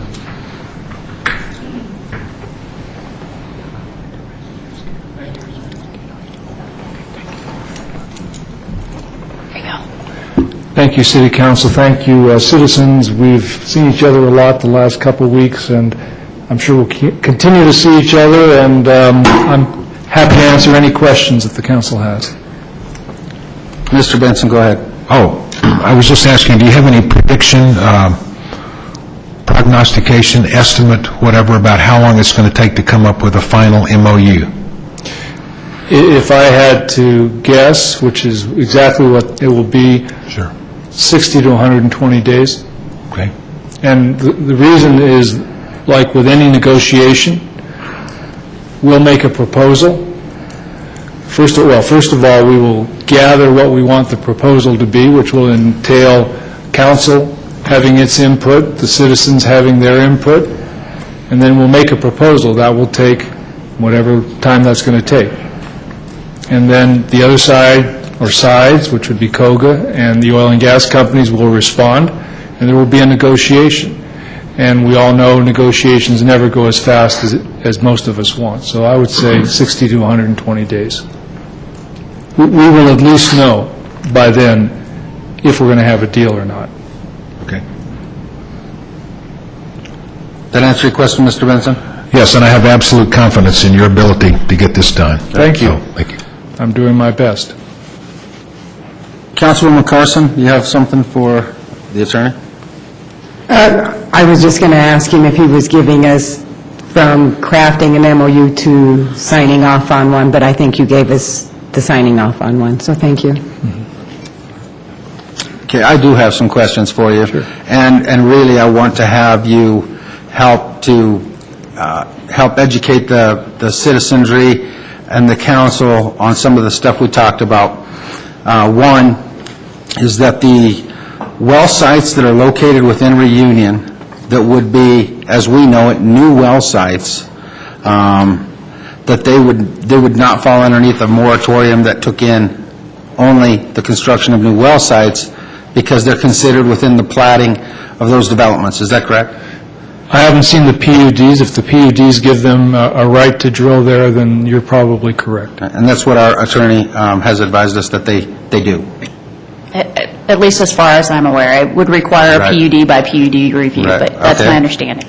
Okay, the other thing I would like to ask you is, when a well permit is pulled, it is approximately a process of how long before any activity would take place? Probably a minimum of 60 days from the time the oil company filed the permit to the time the Oil and Gas Commission acted on that permit. It's been far longer than that for the Custody well, by the way. Okay. At that point, the local government designee for Commerce City can intervene and object to the permit being issued and ask for conditions to be placed on that permit, assuming we don't have an MOU that would automatically place conditions on the permit. If the city objected and the staff did not agree, then the city would have the right to request a full hearing of the Oil and Gas Commission, so you're probably talking another 60 days, so probably 120 days. Okay, so right now, if a permit was to be applied for, we have the opportunity to go in and appeal that permit, and it could go out another 60 days. Correct. So if we do a moratorium tonight, that we could get ourselves in financial trouble over and push away the oil and gas industry from the table when it comes to working with them on getting an MOU in place to help get the best health and safety issues dealt with that we can for our residents. We do have some time, in your perception, is that correct? Correct. And I would make sure to ask the staff, direct them, that if a well permit is pulled, as soon as we are notified, that we would, if we are not finished with an MOU and have no resolution to it, that we would act on that behalf to take that to a hearing process. Thank you, Mr. Barber. I think you've answered my questions. Mr. Mano? Mr. Barber, in your estimation, do you feel that if we impose a moratorium this evening of any length of time, that we will lose bargaining power with the oil and gas representatives for the MOU? It won't make it any easier. That's about I don't mean to duck your question, because I can't predict how they will act, but I think at this point, they're still at the table. I think if we impose if you all impose a moratorium, they certainly could back away. I don't think it would add anything to the process, is what I'm saying. Thank you. Mr. Benson. Just to piggyback onto Mr. Marino's comment, negotiations and discussions continue either to the point of agreement or until you figure out that one side is not negotiating in good faith. Is that about right? Correct. And so I would expect these discussions to continue until one of those two things occurs. And if we get the idea that they're not negotiating in good faith, then we'll take whatever action we can to stop whatever it is that they might be wanting to do. But as long as you feel that they're negotiating in good faith, I can't see that I want to see that stopped. Thank you. Mr. Douglas. So, just on hearing those two, on Councilman Moreno and Jim Benson, so if we extended out this, based on the way the moratorium is written, if we push this out for the second reading, another, just say, so 30 days, 60 days, and continue these talks and talk with their citizens, that should give us plenty of time to go over those things, and if we find that within those 60 days that we could amend the moratorium and write it differently, is that an option? I think within 60 days, we will clearly know whether there's a likelihood of getting a deal on a memorandum of understanding. So I assume that this ordinance could be put in place at that point, or you could pass regulations at that point.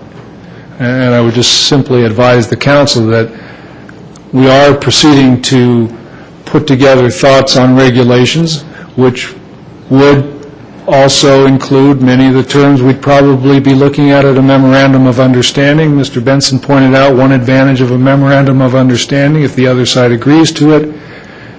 By definition, we would be going beyond what we think the state provides.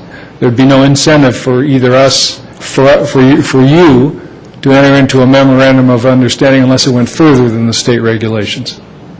So I think both the regulations and this moratorium would still be available at the end of whatever period of time you all set to decide whether this is going to work or not. Okay. Any other comments or questions from the council? Seeing none, thank you. Thank you. What are the desires of council? Mr. Mayor? Yes, ma'am. I'm sorry. One of the citizens came up and asked if she would be permitted to respond to some of the discussion that you all had this evening. I told her I would ask for you. That's not your normal procedure, but I didn't want to say. That is not a normal procedure, and I don't want to break protocol unless the council wants to allow that. So I'll ask the council if they want to allow comments now that we had closed the citizen communication portion. If they want to allow those comments and the council decides that that's okay, fine, but I don't want to break the protocol on my own accord. What are the desires of council concerning allowing more testimony? You want to allow it? Her to come up and speak? How's the rest of the council feel about it? I agree. Okay. That's two. JD, you want to allow more testimony from the citizenry or not? I would love to say yes, but then are we allowing it always?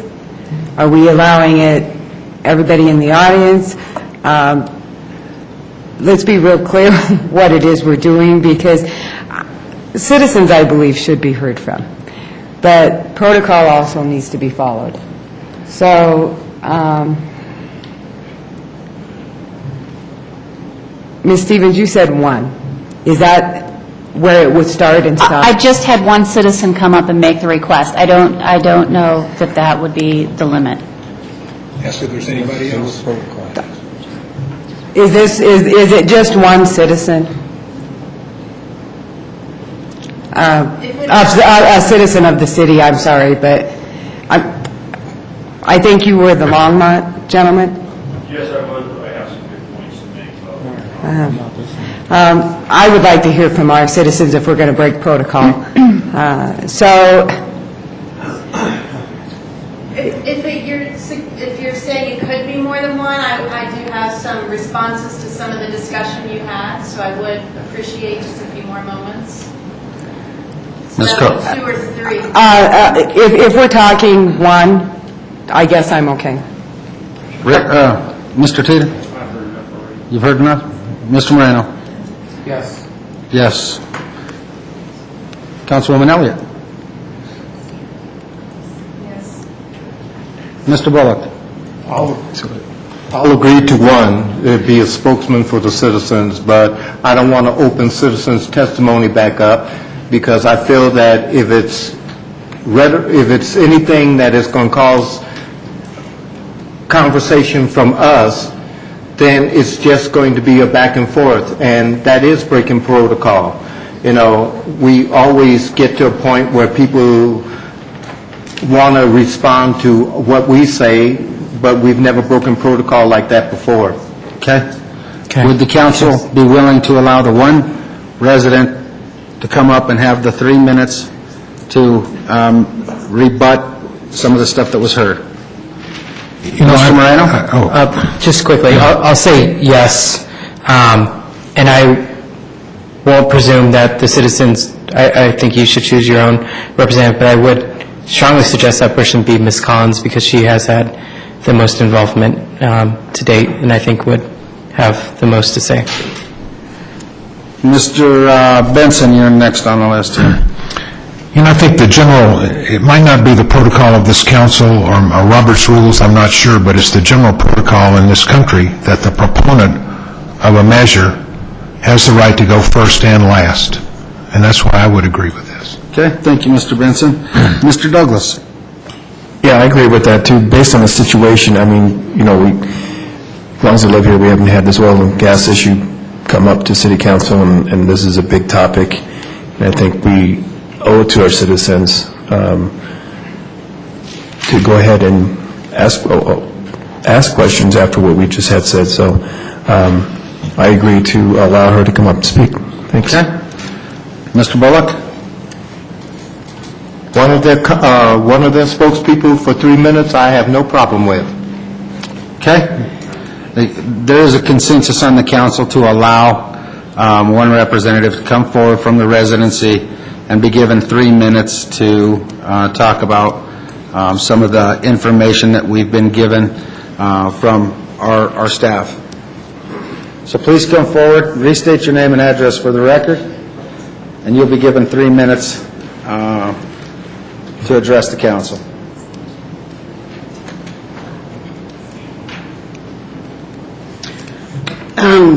I'm sorry, I was not listening for that one split second. State my name and address again. Yes, please. Ashley Collins, 10094 Telluride Street. I think the first thing I was taking notes on, and I appreciate all of your responses. I know that you are in a very difficult position, and I appreciate that you've even gone this far.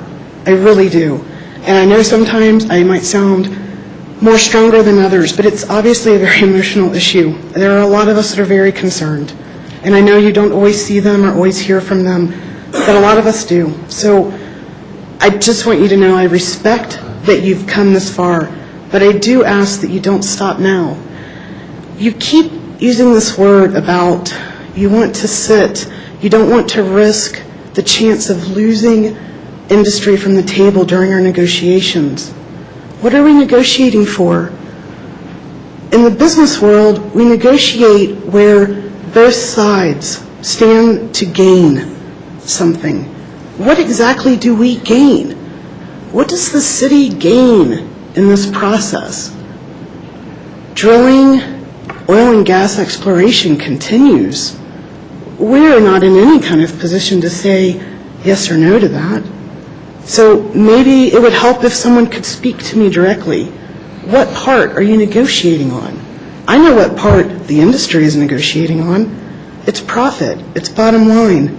What is it for you? What's driving this decision, this concern? Am I able to get that answered before I move on? Mr. Benson, would you like to comment? Well, and I don't want to try to preempt, I don't want to use preempt, though. I don't want to try to preempt the rest of the council, but what we get out of it is an agreement that extends beyond the city limits. We pass an ordinance, it only applies to the city limits. And we're able to get them to agree perhaps to a bigger setback than what state law requires. We're not going to be able to do that without an agreement between the parties. And that's about the best way I can answer that. Thank you. Anyone else want to take a shot at that? Mr. Douglas?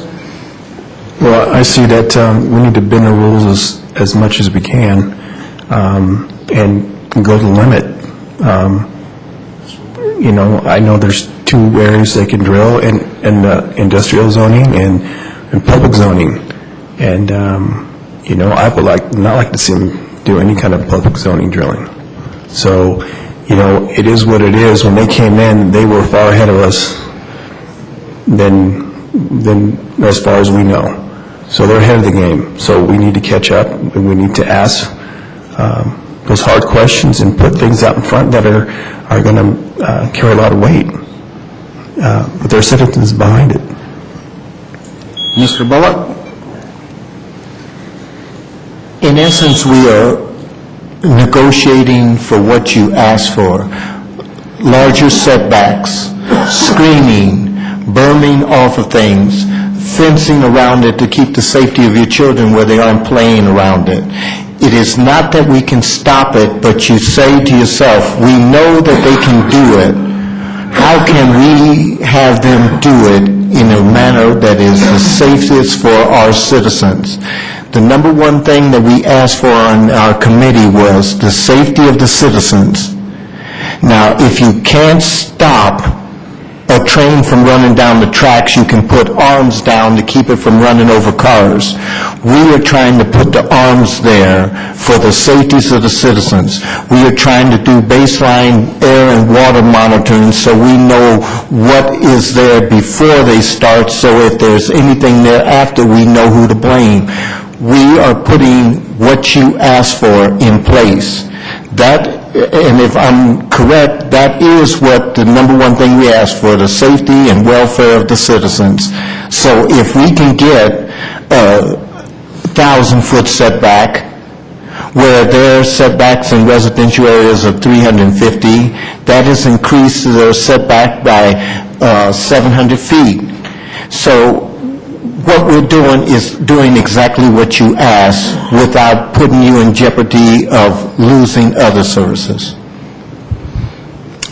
And I'd like to expand a little bit. I agree to what they have said. What we're trying to gain and what we have to get out of negotiating with oil and gas is the ability to keep our citizens safer than what they would be if we went forward with a moratorium and ended up having oil and gas operate by the state regulations the way they currently are set up. You would get your setbacks, or potentially get your setbacks. Impact fees for roads. Those things are what we're after. And the intention behind it is to make all of our residents safer with the jurisdictional authority that we have, because we have no jurisdictional authority to over-regulate what the state is already regulating. Hopefully that answers your question. You have a minute left. Thank you. And I'll let you continue. Thank you, Councilmember Bullock. I appreciate that. I just want it to be clear with my original question. My safety and health and welfare, I'm not considering that to be negotiated away. So when I say what do we stand to gain, that's a given to me. That shouldn't be up on any part of the negotiation, that through your negotiation somehow that becomes, what if your negotiation fails? Does that drop off the table? So I may not have been clear. I take that as a given, and that I don't see that as part of the process. But the question about bankruptcy is a very good one as well. I get that. I understand and value that as my own household budget and my fear of how I run my finances to ensure that I don't bankrupt my family. But if we go forward, the fear of litigation overrides the potential outcome of fixing all of our roads. I mean, if you want to talk about weighing cost, you're looking at a fear of litigation and the city going bankrupt, which I've had council members say to me before, or you have to look at the city is going to have to pay for, I mean, you can call it an impact fee, but it's more than that. The roads, the servicing, health impacts, health claims, individual lawsuits to the city where citizens' health fails. Those are the expenses I don't think that are being considered. You're thinking litigation over a moratorium versus these other ones that are coming down the pike if we go forward.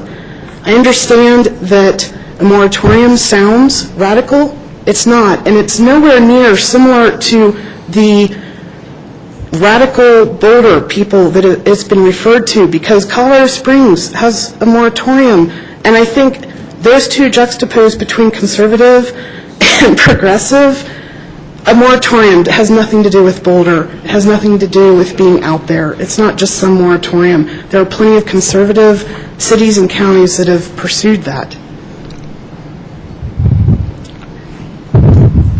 I would like to say, I don't think we're negotiating with your health and safety. We're trying to do everything we can for the health and safety of every resident in this community. I live up north too. But what we also are doing is trying to abide by our jurisdictional authority. And yes, there are other levels of government that also control and regulate oil and gas. That's right. We're going to do the best we can with what we have, and that's what I think we're all talking about. But I would never ask the citizens to stop pursuing the rightful level of government that has the ability to make the changes that you all are asking for. Thank you. Is there any comments or questions from the council for this resident before we move forward? Mr. Benson, you have one? It's not a fear. It's not a fear of litigation. It's how I've made my living for about the last 35 years. Litigation hardly ever results in an absolute victory for one side or the other. And as I've said before, about 2 months ago, the only people who really win in that sort of a battle are the lawyers, which has always been fine with me because I've been one of the lawyers. You have to maybe understand that process a little bit better to understand what litigation can accomplish, and it can accomplish a lot of things, but this is a very gray area. This is not a black and white type of case that would be brought. And I just, I want to echo what just about everybody who's spoken on this is. We're trying to look out for your best interest. And I think that we're doing that in the way that's going to accomplish that better than any other way, better than a straight moratorium is going to accomplish it. And whether some other cities enacted one or not, we can do better than those other cities. Thank you. Thank you all for being here and speaking tonight. Seeing no one else, thank you so much for your comments. Thank you. Now, what are the desires of council?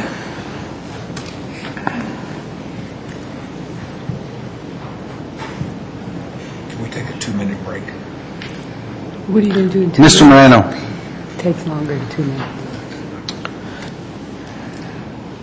A continuance of this ordinance is the last thing I want to see. That being said,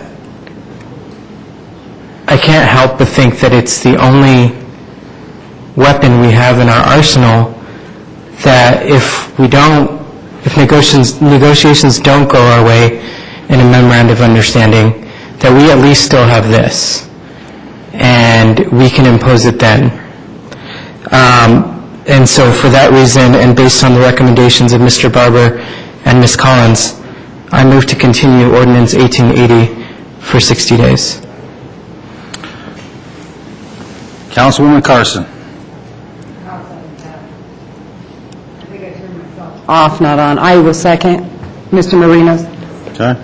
I have a motion and a second to continue Ordinance 1880 for a period of 60 days to allow staff and residents to put together an MOU and to negotiate with the Oil and Gas Authority. Is there any other discussion?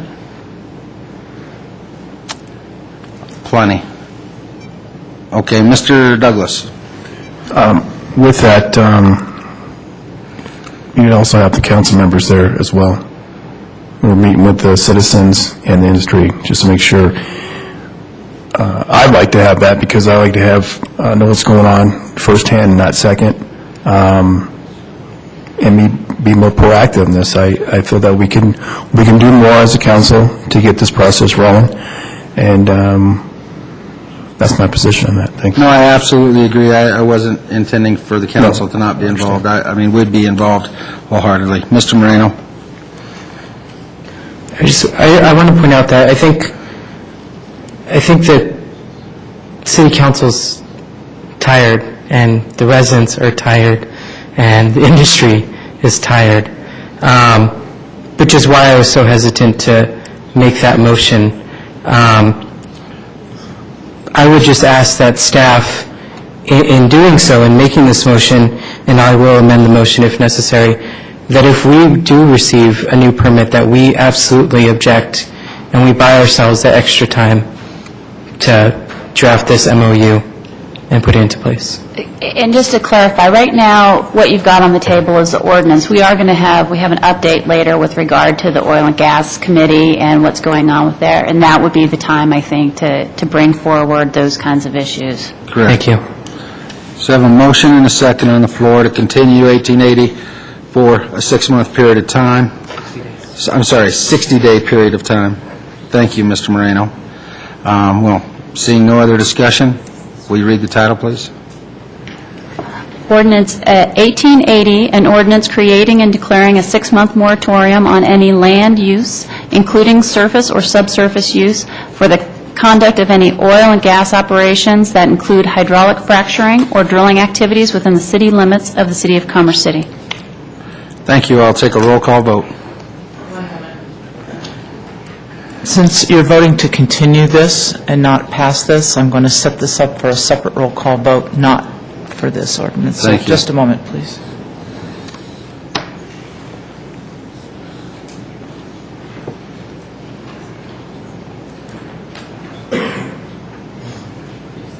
You may begin. Thank you.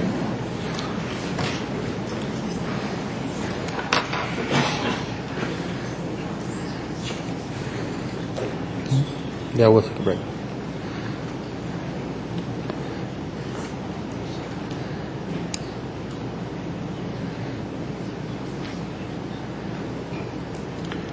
Let the record show that the motion is carried 8-0 with one excused. Before we continue further with our meeting, we will take a short break, 5 minutes, and then we'll be back.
I'll call the meeting back into session so we can get our business done here.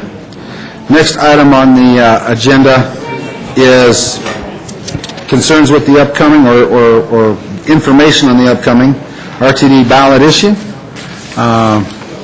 Mr. Hayes, would you like to start it off? Yes, thank you, Mayor and Council. Jim Hayes, Director of Community Development. My comments are going to be very brief. I'm going to introduce Kathy Williams, RTD Director for our city, to go ahead and run through a presentation for you, and we can have some discussion, and there may be a possible action on a policy decision she may be requesting from you tonight. Good evening, Kathy. Good evening, Council. I'm so sorry for having to bring this before you after you've got such heavy items on your agenda. But I do have a very short time frame in which to deal with this, and I want to give you the opportunity to weigh in on this question and let me know how you feel. The last time I was here, I noticed that you weren't shy and bashful about letting me know how you feel on issues, so I only have 5 slides. I'm going to try to keep it very simple and concise. I know Jim did a great job in kind of giving the bigger picture story the last time I was here. What you see on the screen right now is what was passed in 2004. You'll notice that some of the lines are dark gold and green lines, and some of them are very light in nature. And the light ones, and the reason I want to make this differentiation is a lot of people say the south area has already gotten their fast tracks and we don't have anything up north. Well, the lighter lines that you see were done outside of fast tracks. They were not a part of the fast track system. They were done on a separate issue as some demonstration lines. Some of it was done in cooperation with T-Rex. You have probably heard, in 2004, we passed 0.4 of a cent sales tax, and basically it provided for 122 miles of new light rail, 18 miles of bus rapid transit, 31 new park and rides, over 21,000 new spaces, enhanced bus and network transit hubs, and the redevelopment of Denver Union Station. And I've had the opportunity to at least give one of your members a tour of Denver Union Station. I hope to have that opportunity with the rest of you as your schedules would allow. Next, and that's the original, what you see there is the original light rail that was passed before Fast Tracks passed in 2004. Basically, what we have found since 2004, and I'm sure some of this is not new news to you all, the projected numbers that we had in 2004 are not coming true. The sales tax projections that we had in 2004 are dramatically different than what we see happening today, and we are now also projecting into the future that we probably aren't going to see the fat and happy days of sales tax like we did prior. What our new projections are that it will be 2042 before the North Line, which is the line that probably you all are most concerned with, and the Northwest line will be completed. And that seems to be pretty unacceptable in a lot of people's minds. And so the RTD staff has brought forward some proposals. And that is, should we put an additional 0.4% sales tax on the November ballot? And what that would do is would complete the system up north, the North Line and the Northwest Line, by 2024 rather than 2042. Next slide. Basically, as I indicated to you before, our new projections are now based on certainly the lower sales tax revenues that we're experiencing. We also have increased costs in some of our commodities like steel, and probably the biggest driver of the cost increase is the Burlington Northern and Santa Fe Railroad. We have to use some of their existing tracks, and basically now that we have gotten into more current negotiations with Burlington Northern and Santa Fe. They do not want to sell the right-of-way and the line to us any longer. They only want to lease it to us. And they want to do the construction, and they want all of their money up front. So it has escalated the costs, just the Burlington Northern piece, by $894 million. So, you can go to the next slide. If we are going to put a sales tax increase on the ballot, the staff has made 3 proposals of what that may look like. First proposal is delay completion of the Northwest Rail 3 to 5 years to match RTD's cash flow requirements, and this is the base assumption. The second would be to delay completion of the Northwest Rail 3 to 5 years to match RTD's cash flow requirements, but accelerate select capital projects and increase funding for bus service in the interim for the Northwest Rail and US 36 bus rapid transit corridor service areas. And the third would be remove Northwest Rail from the Fast Tracks plan and commit the remaining Northwest Rail project funds capped at $894.6 million for expanded and enhanced bus rapid transit, which is the new, I guess, buzzword in the business. It would be a dedicated right-of-way that would be just for buses instead of rail, but a little different configuration and not having to use so much of the Burlington Northern and Santa Fe track. Next one. And this is why I'm before you tonight, and as I said, I'm very, very sorry, but in order for us to have this on the ballot in November, we need to have stakeholder feedback by March the 1st. March the 6th, staff will make the recommendation of alternatives to the board, and on March the 8th, the RTD Board of Directors will vote on, first and foremost, are we going to go to the ballot? And if the decision is to go to the ballot, do we want options 1, 2, or 3? So I've been trying to meet with all of the stakeholders in my district, county commissioners, mayors, councils, to say, do you have a preference of 1, 2, or 3? I think one of the things we talked about before was why is it that the north area always seems to get pushed to the end of the line in improvements, especially capital structure type improvements. And I kind of feel it's because maybe sometimes we aren't as organized as maybe the folks were on the West Line, who are going to be the first ones to be complete in 2013. And the question became, do we as a north area, which means my district, which is District K, which is almost all of the eastern part of Adams County to I-25, and then Larry Hoy's district, which is Westminster, North Glen, a little bit of Thornton, and Lee Kemp, who has Longmont, and Lorraine Anderson, who has the south part of Westminster, and John Taylor, who has Boulder. Do we want to try to build a consensus of our stakeholders up north and what they would like to see, and be all for one and one for all, and go into our board meeting with 5 votes? Or do we just want to weigh in on what our opinion is and just shoot for the best we can? And so those are kind of my questions for you all this evening, is it really looks like the big impact is on the northwest side. I know you guys are concerned about the north line. If, in fact, we go to an election and it fails, it doesn't mean that you're not going to get the north line or the northwest line. That passed in 2004. It just means it may be 2042 before that particular project is complete. So that's pretty much it in a nutshell. Would the council like to give some direction to RTD concerning their 3 options?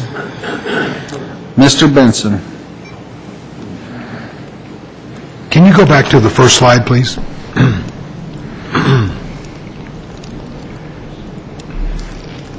Did you say that in the light areas, those light blue areas, Yes. that no Fast Tracks funds out of the $4.7 billion, none of that was used? That was all part of T-Rex?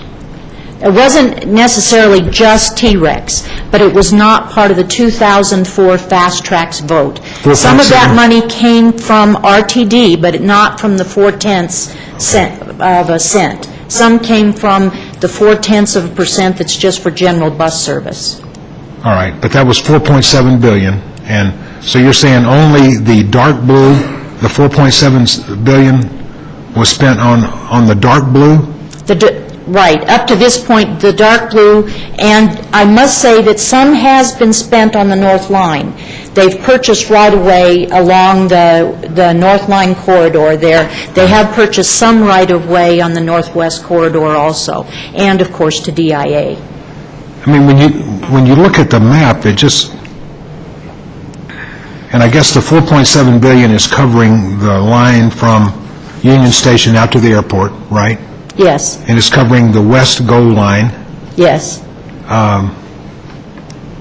but it's not covering anything else, like where the goal line cuts off and goes up to Boulder. It's not covering that. It's not going to cover that. It's not going to cover our north line, which goes from Union Station up to, what is that? I can't read that. It's too small. 62nd. Okay. You're talking about where the North Line goes up to Highway 7? Yeah, that's 100, yeah, we were talking about Right. that the other day. I think it's, the thing that's concerned me all along has been accountability. And all this money, because there weren't any real restrictions in the written documents about how the 4.7 billion was raised, there was nobody had any right to say, well, wait a minute, you're spending this money in the wrong way and in the wrong place.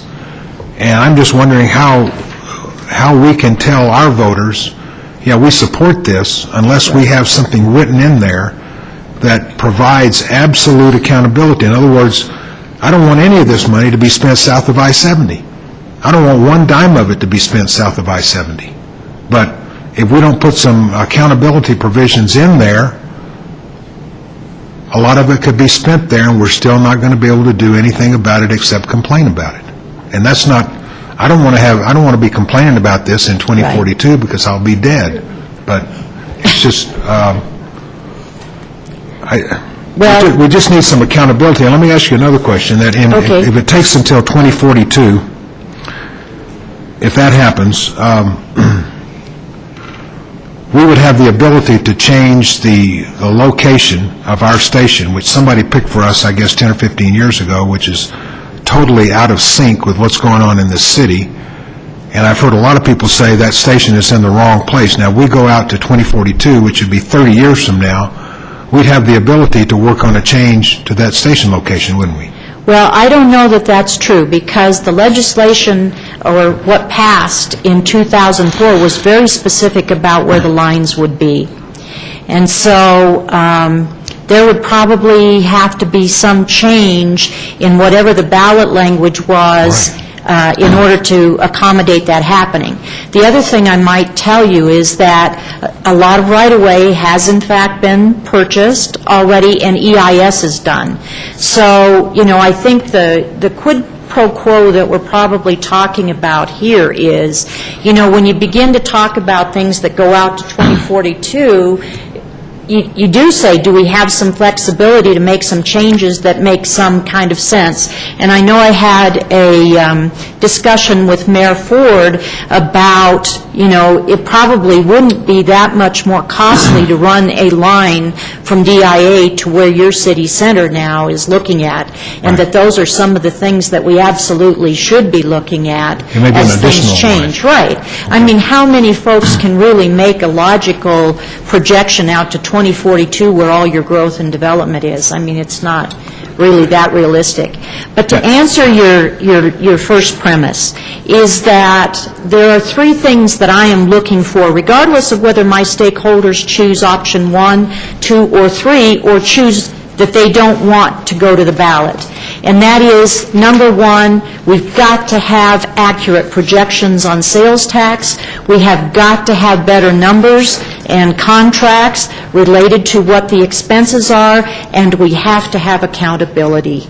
I think without those three things, we're going to be back here with an election then again in 2025, or who knows what.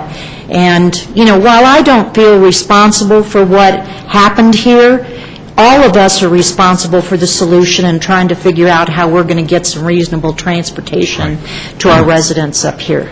And I know you mentioned that in '04, the legislature, in response to the initiative that passed, enacted statutory law that required that $4.7 billion to be spent on this plan, right? Well, I guess you could say that. I mean, the plan was delineated in the election materials, and in the enabling legislation, it was further clarified. You're exactly right. Well, all that money is gone. Well, so that legislation would have no effect on what happens this November. I wouldn't say it's gone. I mean, what we're saying is that it's all been invested, and based on current cash flows that we get from the sales tax, we can't meet the time schedule.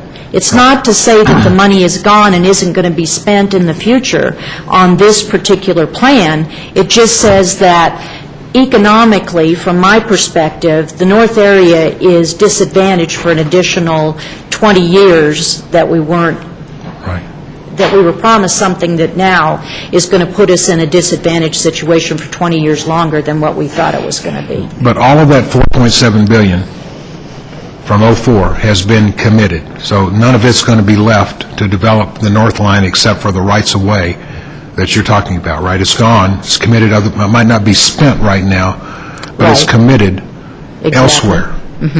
So it seems to me like whatever happens in 2012 would not be subject to any prior statute, because there's going to be another enabling statute passed by the legislature. As an attorney, it's going to depend on how that's written, and that's exactly what needs to be submitted to DRCOG by March the 8th in order to meet their deadlines. So, if your thoughts are, I know one of the questions that Jim had said be prepared for is the council may want to know, what is everybody else thinking? Adams County Commissioners have pretty much told me, we will just want to wait and see what the rest of the group up north here wants to do. And Thornton says, we're pretty happy with the North Line the way it is. We've done a survey with our citizens, and 60% say they would support a sales tax to complete the North Line. The real issues are over on the northwest side, and Westminster says we've torn down our mall in anticipation of having rail, and we're not going to settle for anything but rail. Don't try to sell us bus rapid transit or anything like that. Boulder and Longmont are saying, well, it looks like we get a better deal and more transportation if we go with bus rapid transit. And so Mayor Quinn, who works on US 36 Solutions, that particular transit planning organization, says don't expect any consensus out of the Northwest Corridor. It just isn't going to happen.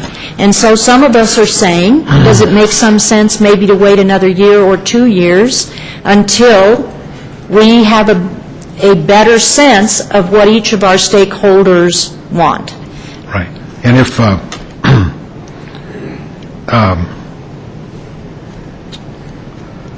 how are we supposed to know whether we want to support this or not if we don't see the actual language of what you're going to try to have passed? Because I have no idea. I think I want to see the lines built out, but until I see the exact wording of what's going to be voted on by the voters, I can't say one way or the other whether I would support putting that on the ballot, whether I would support it if it was on the ballot. Okay. And I think that's a reasonable response. If that's what the council would like me to communicate to my fellow board members at RTD, I'm glad to do that. To say that the consensus is, until we see better exacts, we're just not comfortable in saying let's go to an election. That's only the way I feel. I'm only one person, but... Okay. Mr. Moreno? Ms. Williams, I really appreciate you coming to solicit feedback on this issue. In the original ballot proposal that passed in 2004, was it? In that provision, it included that this tax will be in existence until until the entire system is built out, right? Exactly. Okay. So it's just, how long do we want to wait, essentially, is the issue here. I am, I guess, a little, part of me feels that we don't really, we shouldn't be deciding a proposal on this issue because it's for our neighbors on the northwest side. I just think that, our concern is the North Metro line. Now, what impacts it has, the Northwest line, the timing on that has on the North line, I'd be interested in, but I do feel a little unqualified to give a proposal because, Northwest line is specific to Westminster and Longmont and Boulder and those areas, whereas, our primary focus is the North Metro line. Do you have any idea of, would any of these proposals have an effect on the timing of the North Metro line? No. The North Metro line will be done in 2024. The only thing is you'll notice that we were talking about maybe slipping the schedule by 6 months or whatever in order to make some additional bus enhancements and whatever to the northwest corridor. So if that were the decision, that would be probably the greatest amount of weight that you'd have. The other thing that I might want to tell you is that when I carried the bill to put a Major League Baseball stadium on the ballot, we really had a concern on, can we get it passed, can we not get it passed? And that particular election carried heavily in Douglas, Arapahoe, Jefferson, and Boulder, and it was enough, it just barely passed in Denver, but it was enough to carry the negative vote in Adams County. And the election in 2004 for Fast Tracks pretty much followed that same pattern. So there are some of us who have concern that now that some of the others know that their funding is there, can we plan on and count on those areas carrying the election in those particular areas? And so if we do go to the ballot, I don't know that we can count on those other areas. I think it may carry there, but certainly not by enough to carry a negative Adams County vote. And really, if you look at this particular vote on the escalation, it's really all about the Metro North area and the sales tax coming from the entire rest of the district and those dollars going directly into the Metro North area. I just don't know if that's enough of an argument to carry Adams County, which traditionally is very fiscally conservative. So I'm meeting with Tom Clark, who is the chairman of the Metro Denver Chamber and Economic Development Corporation, and Maria Garcia Berry, who will be handling the election. It's my understanding between the Denver Metro Chamber and the Southeast Business Partnership that they have committed over $1 million in campaign funds to get this passed, that there are a lot of employers on the south side of town who are tired of their employees who live up in our bedroom communities not being able to get to work on a consistent basis on time, and they want to see the system completed, and the sooner the better.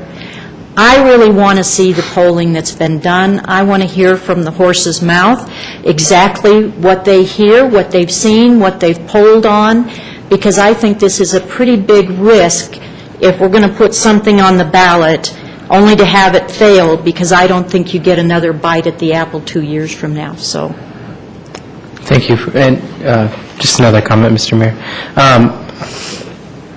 If I was speaking in ideal terms of what I'd like to see included in a ballot proposal to increase the tax in order to speed up this project, I'd want to see, frankly, a plan from RTD that extends rail into the future growth corridors in Commerce City.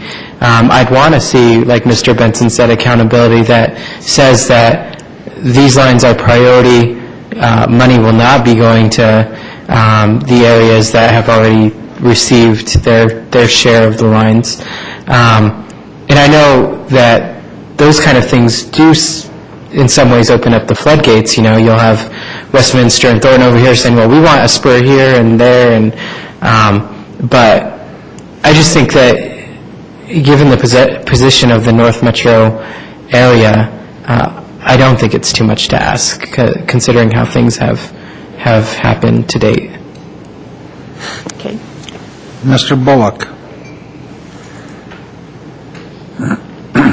When looking at the three recommendations, it's funny that we're asked to make a choice on the northwest line, and I hope that nobody's going up there giving them the same presentation for them to make a choice on our line.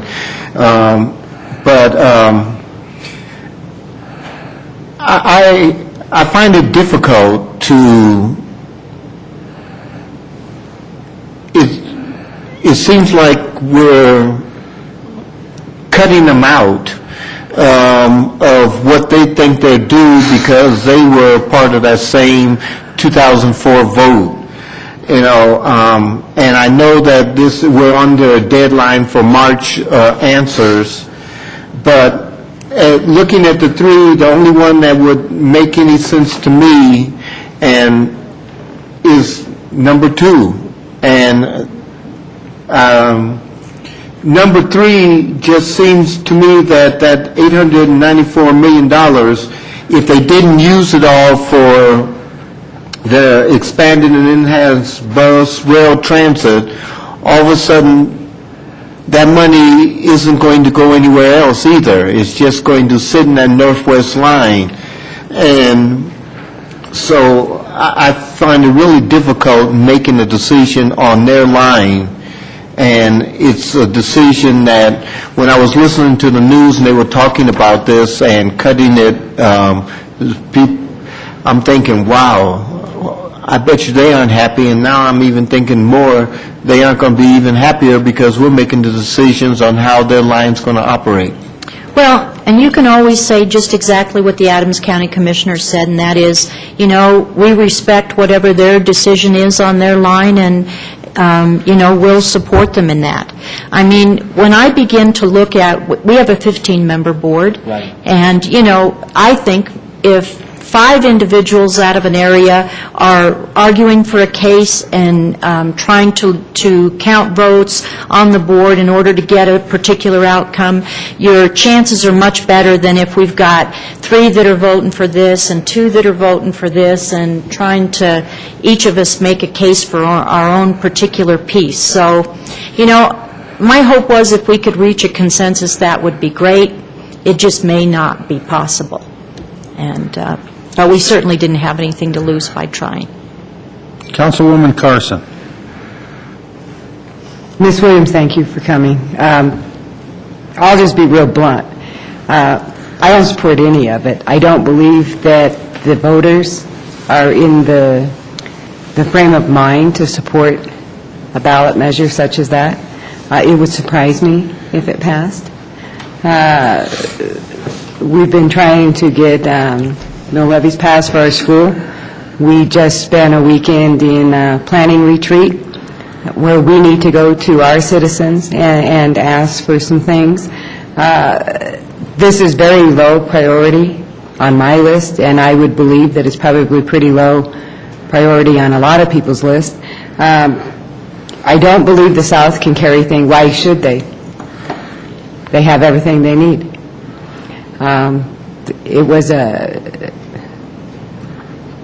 It's just the way it is, I think, that once you get what you have, why would you pay more? So I think that those of us in the North who highly supported this have totally felt let down, still understand it's something that we need, but to continue investing into that, I'm not sure that that's where the thoughts of the citizens are, so. Okay, thank you. Mr. Moreno? I guess I'll just say that I really don't want to choose between Westminster and their neighbors to the north. I don't think that's an argument that Commerce City should be taking sides in. And I guess barring any objection from the council, I would advocate that we don't take a position and just trust that you'll represent us well. Mr. Benson? Yeah, you know, in '04, it seems to me the voters in Adams County knew what was going to happen. I voted for this in '04. I think the attitude that a lot of people have is that you fooled me the first time, shame on you. Fooled me the second time, shame on me. I just don't know that there's any stomach up here to support that on the ballot this fall or at any other time, because they just don't trust RTD. Because there's got to be, to me, absolute, not just the term accountability. To me, there's got to be absolute, legally binding accountability about where this money's going to be spent, or I'm not going to urge anybody to vote for it. And I don't know, I really doubt if that's ever going to happen, where there's going to be that kind of legislation passed, where there is absolute accountability, because nobody ever wants to live up to absolute accountability. It's just, but we've got March the 1st, you got to give it to Dr. Cog by March. We don't have enough time to consider this. I mean, I don't, anyway. I can't speak for anybody but myself, but I don't have enough time to consider it. In order to change my mind, which is what I've seen happen over the last 8 years. I got 7.5 years since we voted in November of '04, and I voted for it. I was one of the few people in Adams County who actually voted for it. But I'm not going to be fooled again. And I appreciate you being here tonight. I know you were recently appointed to represent us, and I think we've seen more of you than we did our previous representative, for sure. And I would like to take you up on that tour of Union Station sometime. So, Well, I think it's, the other reason I just love to hear about fracking, so, I'm not talking, if I go on that tour, we're not talking about fracking. I'm not. Mr. Douglas? Yes, thanks, Ms. Williams, for coming forward on this study session. Accountability is huge, and we need a new system, a new way to discuss this at the table, and maybe a better process, because right now, from what I've seen over the years, my mom lives out south, and I remember 40 years ago, they said the South wasn't going to grow. The growth's going to be up north, and of course that didn't happen. It's all going south, and it shows voting-wise. It also shows how T-Rex and the light rail. Then you got Jefferson County. I mean, they have a line right now being built, and we have new growth here. We were one of the fastest-growing cities here in the country at one time. We should have had some of that RTD money coming into our city, and that would have sparked and kept our growth going. But, the way I see it, no one's really taking us serious here in Commerce City, and we need to start looking out for ourselves. I wouldn't vote to pass this at all. I think the way the process has been going, we're always handed with the short straw. So I don't feel that this is viable for us to move forward on this. Even seeing the amount of time that I saw March 1st and these other times, I wouldn't accept that. So, but I appreciate you coming down, and I'd like to take a tour of the station, and then also propose other things here that may could help our city out when it comes to public transportation. So, but I appreciate that. Thanks. Let me just add something about, I am very well aware that regardless of what happens on this particular issue, that RTD staff keeps saying that we don't have adequate ridership to have more bus lines and better service.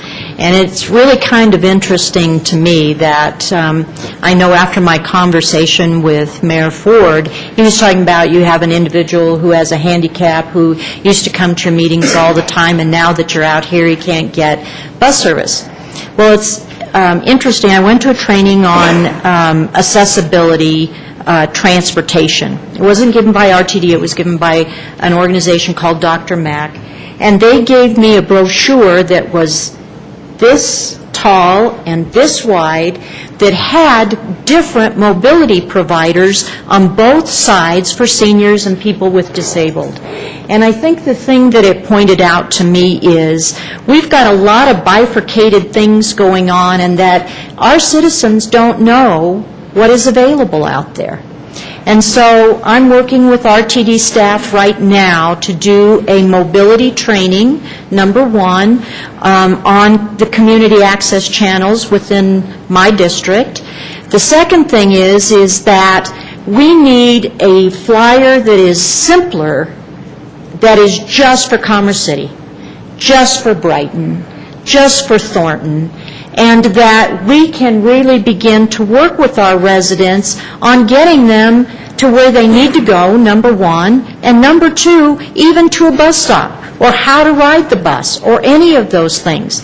The other is that I have met with almost all of the school districts now within my district, talking about, we've got to teach our kids on how to ride the bus. You know, we just depend solely on cars. And so, regardless of what happens with this, my goal and objective is to see if we can't start increasing the ridership up north here, because I think the demand is here. There's no doubt about that. But we've got this big disconnect on how do I get hooked up with it. So, that's my commitment to you on the other transportation piece, regardless of where they're going to push us to the end of the line on rail. Mr. Moreno. I think we've gotten a little off track, considering that we were supposed to be recommending what to do with the Northwest line, but I'm going to push the envelope. I was only registered for a year when the ballot initiative for Fast Tracks came up in 2004. I voted for it then, and if Fast Tracks asks for more money, I'll vote for it again. I won't presume to tell residents how they should vote on the issue, but it's rare that I vote in my own self-interest. I vote thinking of the people that are going to come down the line, and the people of my generation and the generations behind me who are going to be able to decrease their dependence on automobiles and be able to better utilize public transportation. I'm not happy, but I also won't cut off my nose to spite my face. I think it's in our best interest to finish this project. So I apologize, that's just my view, and again, I'll advocate for not taking a position on the Northwest Rail. Okay. Mr. Benson. You know, I just have one final thing, Ms. Williams.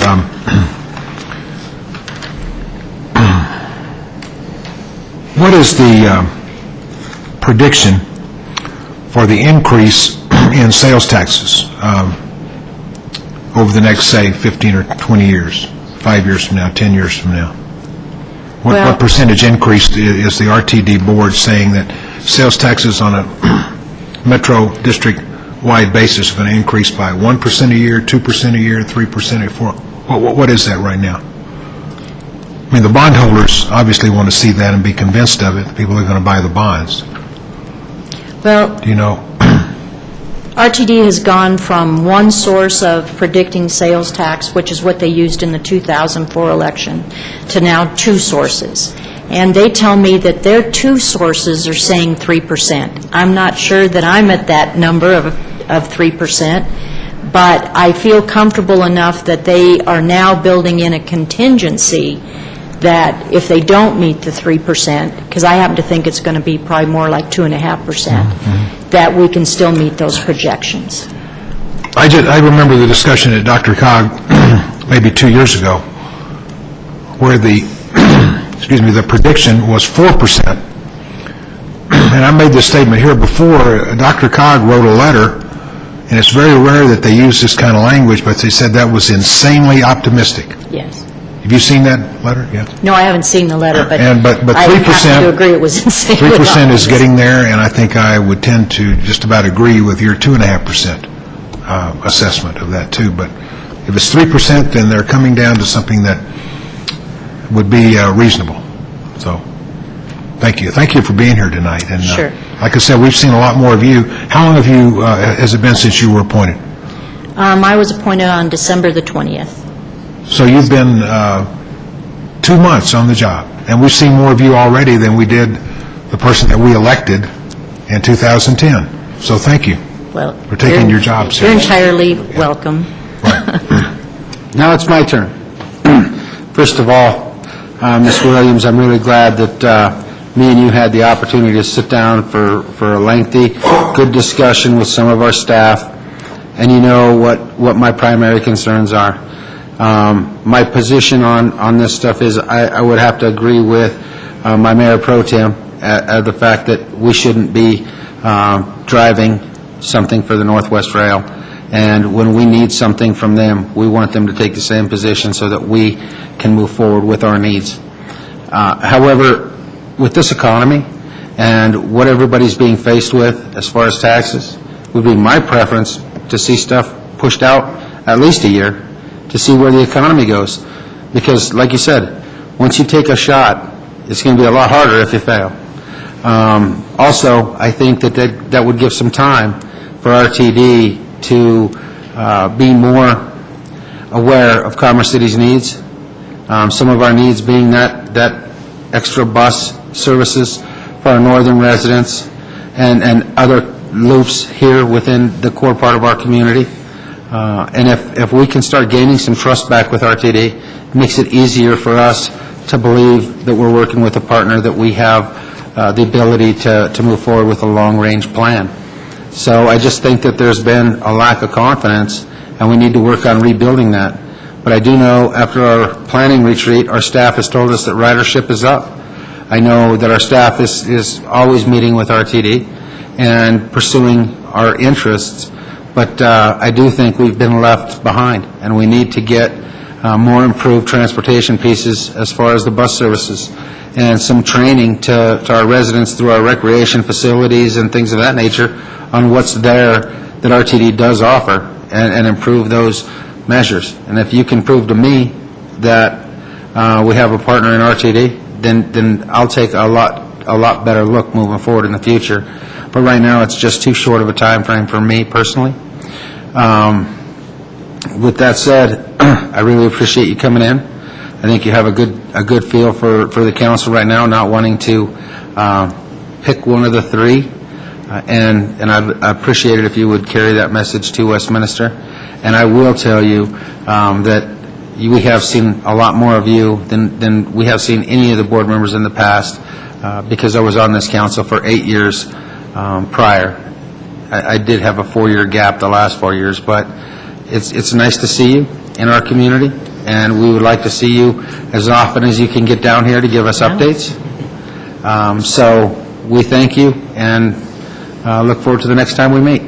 Okay, well, the next time you have fracking on the Brian? agenda, I want to be sure to be here. 60 days, we'll expect you back. 60 days. Brian? Just, Probably be next week. I just wanted to provide a very quick clarification on this topic. Ms. Williams was here seeking your input, should you wish to provide it, about some options that are being considered for the Northwest line. I know council members have some strong feelings about the potential ballot measure. I would expect council will have an opportunity to take a position on a ballot measure should RTD decide to put it on the ballot. So I wouldn't want you to think that this is your only opportunity to comment on the ballot measure. I know we heard some comments about the tax increase. We expect you'll have an opportunity further along in this process to take a position on that, assuming they do vote to put it on the ballot. Well, and I think that's what I got out of our discussion, is that once a ballot measure is put together, that we'll be able to take a look at it. However, I also get a consensus that we don't want to have an effect on something for the Northwest line. So we'll look forward to, when a ballot measure is put together, to see you back asking for our input. Okay, very, very fine, and we'll start working on another tour of Denver Union Station, an invitation Great. to all of you, and we'll see you there. Appreciate it. Thanks for coming in this evening. Thank you.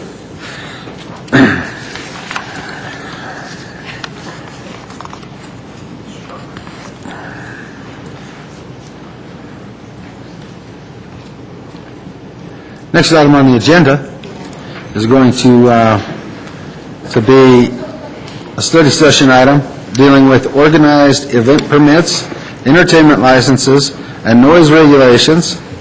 And I would imagine that's Jim again.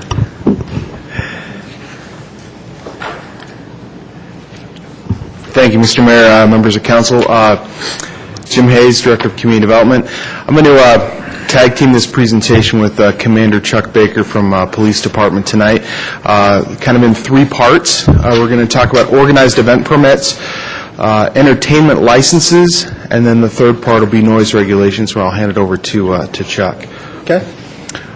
So again, the City Council had expressed some concern over amplified music and other approval standards for temporary events in 2010, and the issue was raised again in the fall of 2011. Again, Police Department and Community Development researched the history of regulations, calls for service, as well as some regulations in other communities. So let me start with organized event permits. These are required for most temporary activities that occur outside and have the impact to potentially impact nearby properties. These have been approved administratively for about 25 years in the city. Temporary liquor licenses are handled separately, and the typical organized event permits that we issue are for neighborhood parties, company picnics, festivals, things like that. Usually of a temporary nature, 1 day, 2 day, kind of a weekend type thing. We issue dozens of these permits every year.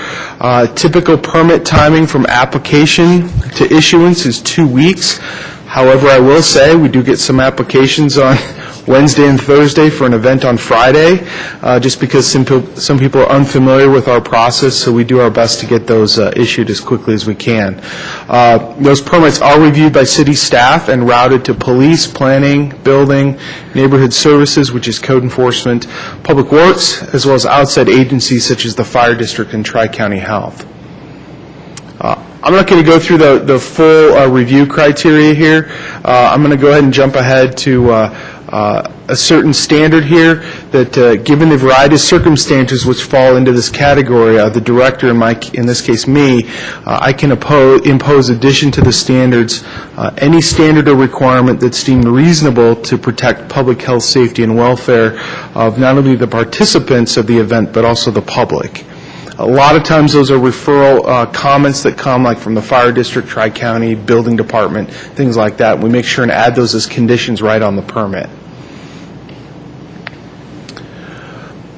The other thing I think is important to note here, and I added this slide since the packet was prepared, but notification to nearby property owners.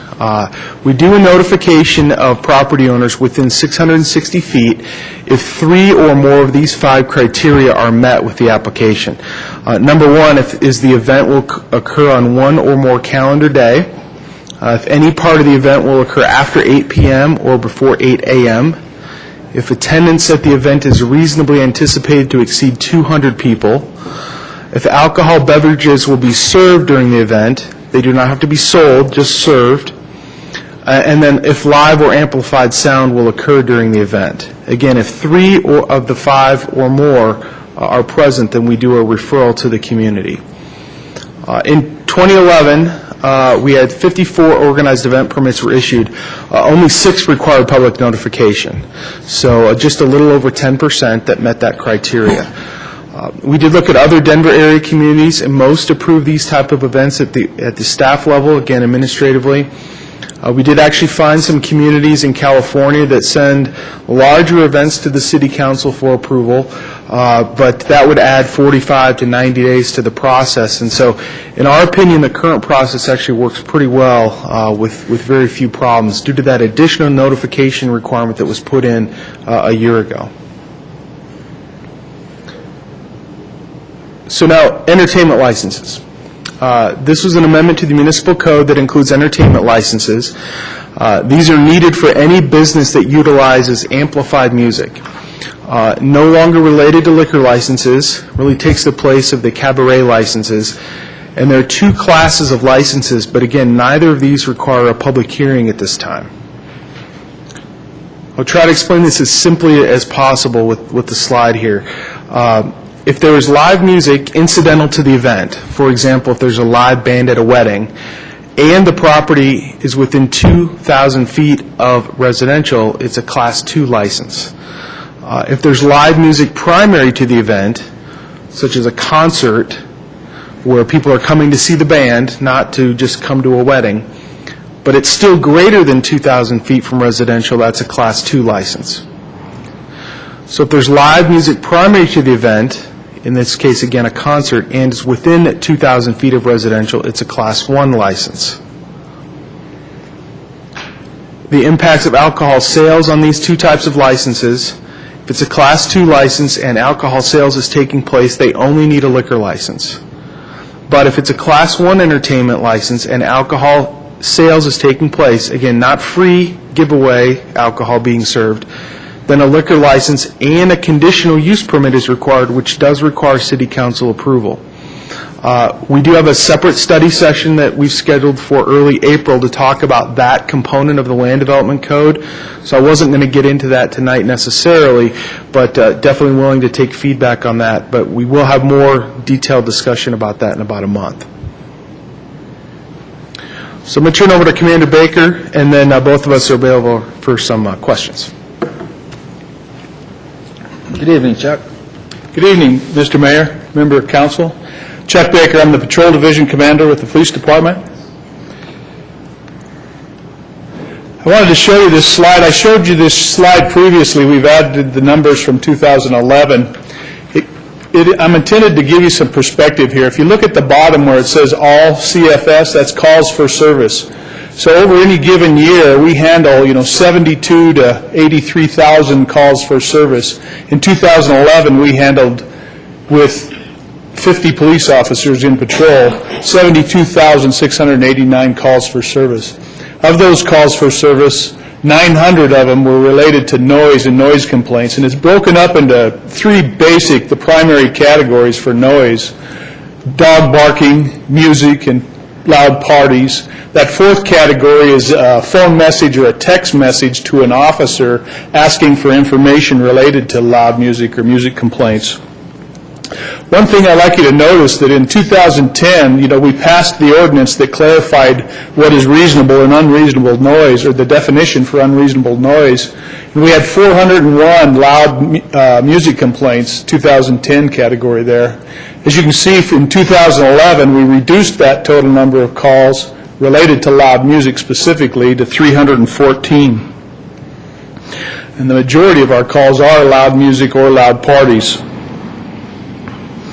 One of the things that I would suggest from that number is that, we do have a philosophy of problem identification and problem solving. And so if we have a location that has repeat calls related to noise, we drill down into those calls to determine what is the causation of that. And I think that is part of the reason we've been able to reduce some of these calls for service related to noise. And again, in perspective, noise complaints are, as you can see, 1.3% of our total calls within the city, and that's citywide. One thing about the noise regulation is that previously to August 2010, many of the calls were anonymous, and enforcement was dependent on the willingness of a complainant to be identified and come forward and sign a complaint. With the definition of unreasonable noise that I'll show you, we were able to have a greater impact on those noise calls. Generally, noise complaints are resolved voluntarily. Our goal is to gain compliance on those types of calls. And again, the revised ordinance that came into effect in 2010 gives the officers discretion to determine if noise is unreasonable based on specific factors. These revisions were based on best practices in several communities around the metro area, specifically Fort Collins, which is a college town and deals with noise issues a lot, and Golden, which has a very comprehensive plan related to noise, and they call it Silence is Golden. This is the definition for unreasonable noise. It's defined. One of the things about this definition, whenever we investigate any criminal activity or submit a case for prosecution, it's based on the totality of the circumstances, and we're able to use this definition to obtain the totality of a noise complaint. The factors that we take into consideration is the time of day, the size of any gathering or persons creating or contributing to the noise, the neighborhood or the area in which the noise is occurring, and the presence or absence of noise amplification equipment. And then, again, it gives us any other factor that the officer can show to mitigate or just the effect of the noise.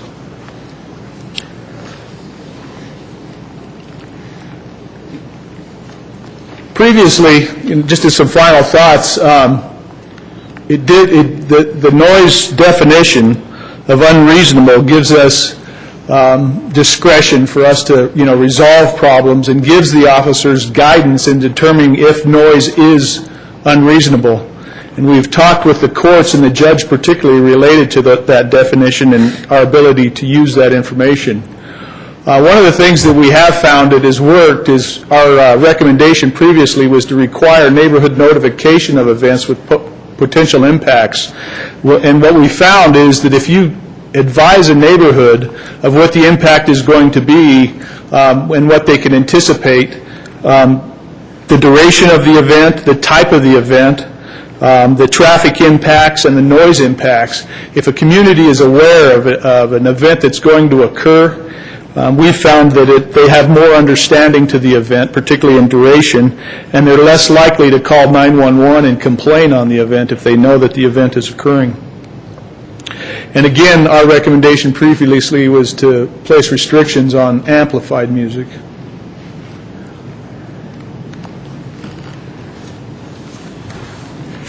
I just want to make a final comment also. Ms. Bishop submitted the map, and I've been talking with a couple of residents about this issue. There were a couple of letters that were submitted as part of your packet, specifically related to the Mile High Event Center at 64th and Highway 2, just north of the dog track. That property, for the most part, is not subject to the organized event permits because their activities take place inside. They also have a Class 2 license.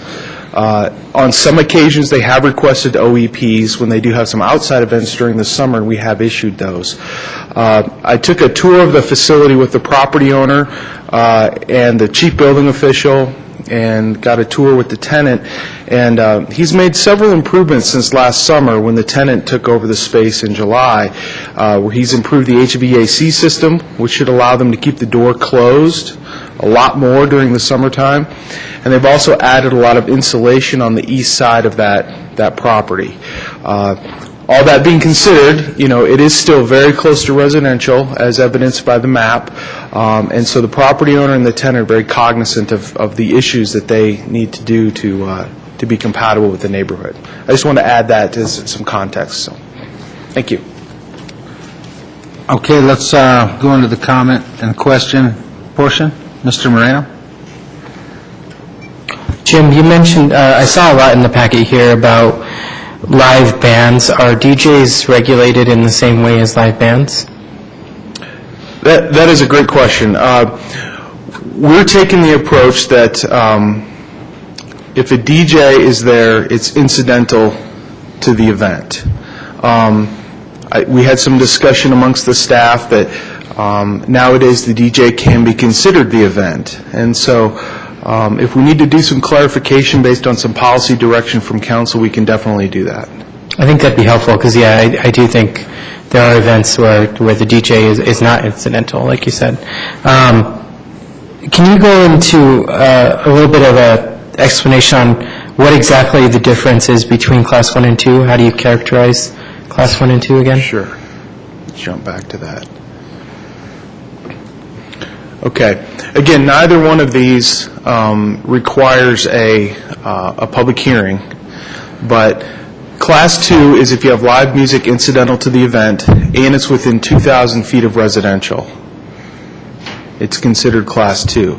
But if the live music is primary, it must be greater than 2,000 feet. Otherwise, we classify it as a Class 1. And are Class 1 subject to greater scrutiny at that point? Not necessarily, no. Those are annual licenses, though. So we would take a look at the previous year. If there were any complaints, we would double-check those with the police department, and we do have the authority to not issue it. Okay. Also, a Class 1 requires conditional use permit by the council, where Class 2 does not. Gotcha. Only if there's alcohol sales. Okay. Okay. Right. And then Commander Baker, I understand that we do have definitions of unreasonable noise. Do our officers receive training on how to identify that? Yes, when this ordinance was originally passed in August of 2010, we prepared a shift briefing training that's given to the officers by the supervisors during shift briefing. It also offers the opportunity to revisit it. It is a low-frequency call, so we do revisit that training occasionally to remind the officers. Okay, thank you. One thing I would like to say is, I know the event center has caused some major problems in the past, and it really started with the Club Malibu stuff, and I know there's another venue in there.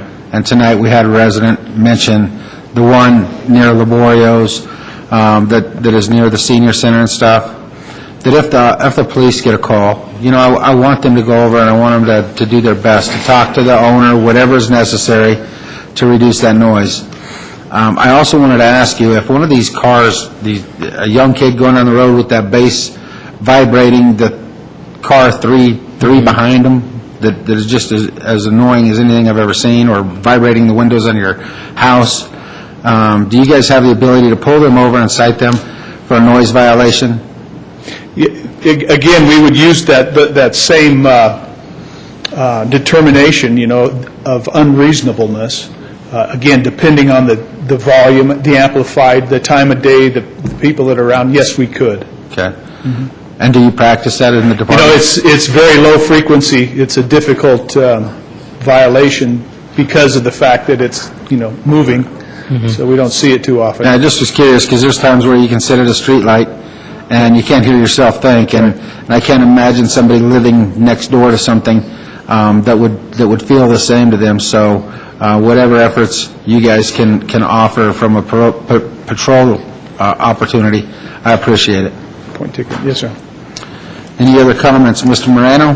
Or let me go to Mr. Douglas first. He's on there first. Mr. Douglas? Commander Baker, thank you. Are there any decibel training with the police department as far as, one thing is, moving cars and all that, but what about, homes and certain entertainment venues? Is there a certain level of decibel? Do you guys have any kind of equipment that detects that, to say, hey, this is 50, 75, 100? Previously, the ordinance did include decibel levels years ago, and we found it very difficult to enforce. First of all, the decibel reader requires certification with annual recertification, so the officer has to be trained in the use of that instrument to measure decibels. And then there's a lot of other factors that impact that reading. You get ambient noise, background noise. You could be taking a decibel reading at one location and be, picking up ambient noise from a passing train or a passing car. And so decibel readers are very difficult, and we found them ineffective, so we went away from them. Okay. I know there's been complaints about that event center. I know they did installation on the east side, but I guess there's complaints here on the north side. So I'm not sure what kind of action can be taken on that to, put baffles in there or whatever, or try to enforce that on the event centers, that all sides need to be insulated from noise. And as far as citing someone for that type of situation where, I know I saw the Class 1, Class 2, but what about tickets? How many tickets been written, or how many tickets have been out there for the event center at Crossville Dog Track? Well, for that specific location? Yeah. I don't have that information available. Again, generally, we try to get compliance. Our goal is voluntary compliance unless we have repeat calls for service. but my recollection is that we have not issued any tickets to the event center. Okay. And since that's a big topic, are you guys going to maybe have that on your, as far as your watch, more just say it's traveling and keeping an eye on that area there, based on certain days, Friday, Saturday, and just, have the officers go by there at certain times of the night? Yes, we can. Okay, thanks. Mr. Moreno. The concern that Mayor Ford brought up actually was something that former Councilman Scott Jakewith was also concerned about, and I understand the difficulty in apprehending some of that because it's mobile. We have these big stereos, and sometimes they are capable of literally shaking people's houses. And I know our officers have a lot on their plate, but perhaps if there's changes that we could make to the Land Development Code that allows for proactive enforcement of something like that, because, while they are mobile, our officers are as well, and they, I'm sure, often pull up next to someone who is doing that in residential neighborhoods. So maybe that can be a change that we can look at. And then just regarding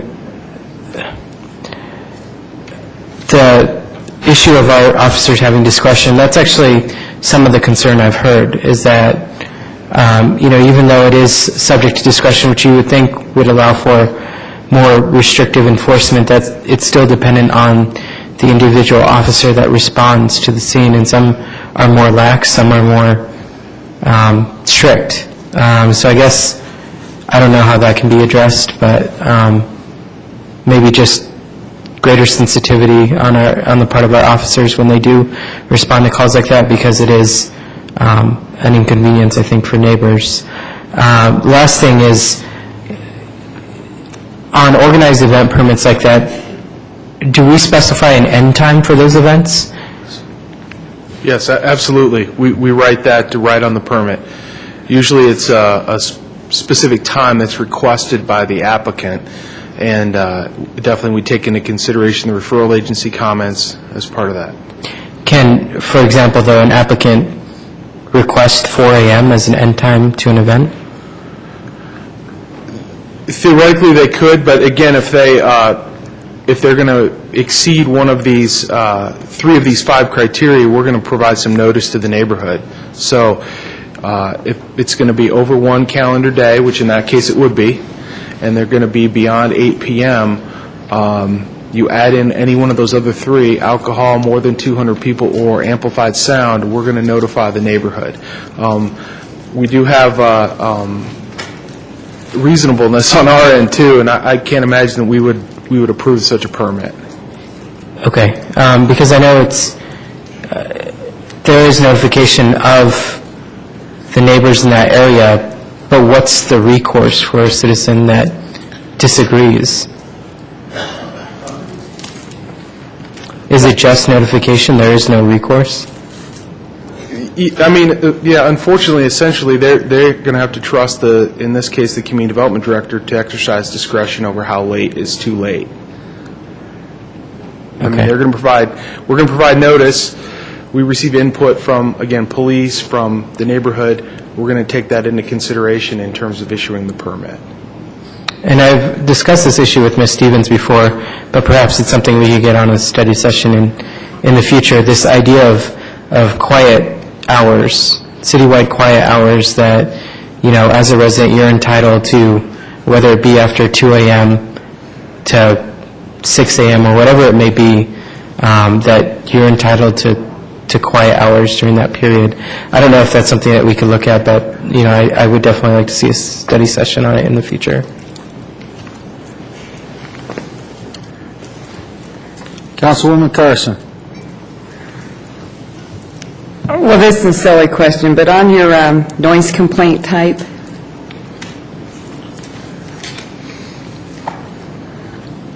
TXMSG, how is that a noise? I'm sorry, that is a way that they classify calls that are messages, it's text message, but it's phone message or text message to an officer asking for information related to noise. So that's just one of the categories that they have. So if you as a citizen call in and say, I'd like to talk to an officer about the noise ordinance or about noise in my neighborhood, that's where they categorize that. It's just like information. Okay. Okay, so it's not split out into whether it was a dog or music or a party or? No, it's just a request for information related Okay. to noise. All right. Well, Mr. Teeter told me it was text messaging, and I said that is not noise. I feel for everybody because it is very hard to regulate noise. When we all want to have a party and you're hosting it or you're at it, you honestly don't realize how loud you are. If you're the one at home with a baby sleeping or something, it sounds quite loud. And I would like to say that if there's anything we can do about the people driving around with those boom boxes in those cars, I find that to be very dangerous, for one thing. You can't hear emergency vehicles or anything if that's happening. So, but yeah, thanks for clearing that up. Mr. Benson. You know, Mr. Moreno covered a lot of things that I was going to ask about, but, you know, when you look at the situation that was described by Ms. Bishop, that's totally unacceptable. I mean, to have your house being shaken, and I know that can happen with just a car going down the road. I mean, you see these cars that have two 15-inch speakers in the trunk, and you wonder, how can anybody be inside this car when it's shaking my whole house? You know, that doesn't happen too often, but it happens out where I live. But when you can feel the sound on your skin, there's something wrong. And how do we go about correcting that? I mean, they say they call 911 and it takes 3 or 4 hours for somebody to show up. It just sounds like there's no remedy at all for it that's effective. How do we go back? Because if somebody's making that much noise and is shaking people's houses, they need to be shut down. I mean, I don't see any way around that. I have parties going on in my neighborhood, but it's generally just people that are drunk and making a lot of noise, and it doesn't bother me. But I don't have amplified music, you know, coming in, invading the space in my house where it's actually shaking things. If that happened to me, I'd go over and say something to somebody. I said, look, this is doing structural damage to my house, and I can't tolerate this anymore. But what do we do about it? I mean, as a practical matter, how do we meet those concerns? Because that's totally unacceptable, to have things falling off your shelves, and I don't doubt that at all. Things are shaking, you know, you got dishes stacked up there, they're going to move. Well, what do we do about that? If I can just highlight one success story that we had in intelligence-based policing philosophy, you know, again, those calls for service, monitoring the calls for service. The car wash on 64th Avenue, we had a lot of calls for service related there to loud music coming from cars. People were stopping there, washing their cars, opening their doors and turning the music up very loud. I mean, we had a large number of complaints to that location. We worked with the owner of the business, and they posted the sign, and they posted the ordinance. All of our officers were made aware of that particular problem. We worked with the people that lived in that general vicinity, and we did have an impact, and we continue to have an impact. The problem is it's a reoccurring event, and so that's the difficulty that we have. You may make one enforcement action on one individual, but the next person to come along, you know, you have to just continue to stay on top of it, and that's what we're committed to doing as it relates to the community and noise. How many of these events at the event center, does that happen once a week, twice a week, what? Well, good or bad, her business is becoming more and more successful. So when we were meeting with her, she was talking about having events Friday and Saturday booked through July. Weddings, quinceañeras, family events, things like that she's got booked starting in the spring for most of the summer. I guess it really doesn't make any difference whether you have live music or recorded music, given the technology these days, the sound can be as loud as you want to crank it up. But I'm just wondering if we know that somebody's going to have one of these events and we have any reason to think that there could be a violation, could we just have an officer go out there, say at 10 o'clock at night, and go inside and take a look and just say, you got to shut this down, turn it down, whatever, and then if we get more than one complaint, or 2 or 3 complaints, we tell them you're not going to be able to get a license in the future for this event because you haven't complied with what we're asking you to do. I'll let Commander Baker answer that, but I want to echo what he was saying about this kind of proactive approach we've been taking. We knew that there's an issue with the event center, and so the building official and I took it upon ourselves to contact the property owner, go out there, meet with the tenant, do some education. In that case, recommended some improvements they had already made. But, if there's other locations, such as the other ones that were mentioned here tonight by Ms. Bishop, we can take that proactive step and go out and talk with those property owners and say, if you're going to operate this type of business close to residential, you've got to make some improvements to your property before you can continue to operate. The challenge is that once they have a zoned piece of property for an event center that's largely indoor activities, we're not really giving them any additional permits other than that license once a year. Once they have that, they're pretty much ready to go. What we can do, though, is if we have continuous complaints or if they're not receptive to our proactive suggestions, we can look at not renewing those licenses. Right. Is anything going on out at what used to be the Grim Reaper or the landing strip, that same building? Anything going on out there? Do you know what the Grim Reaper is, Jim? No, sir. That's the guy that comes and gets you when it's time. No. No, there was a guy named Mike Grimm that used to have a strip it was a joint out bar there. up on 53rd, I believe. Yeah.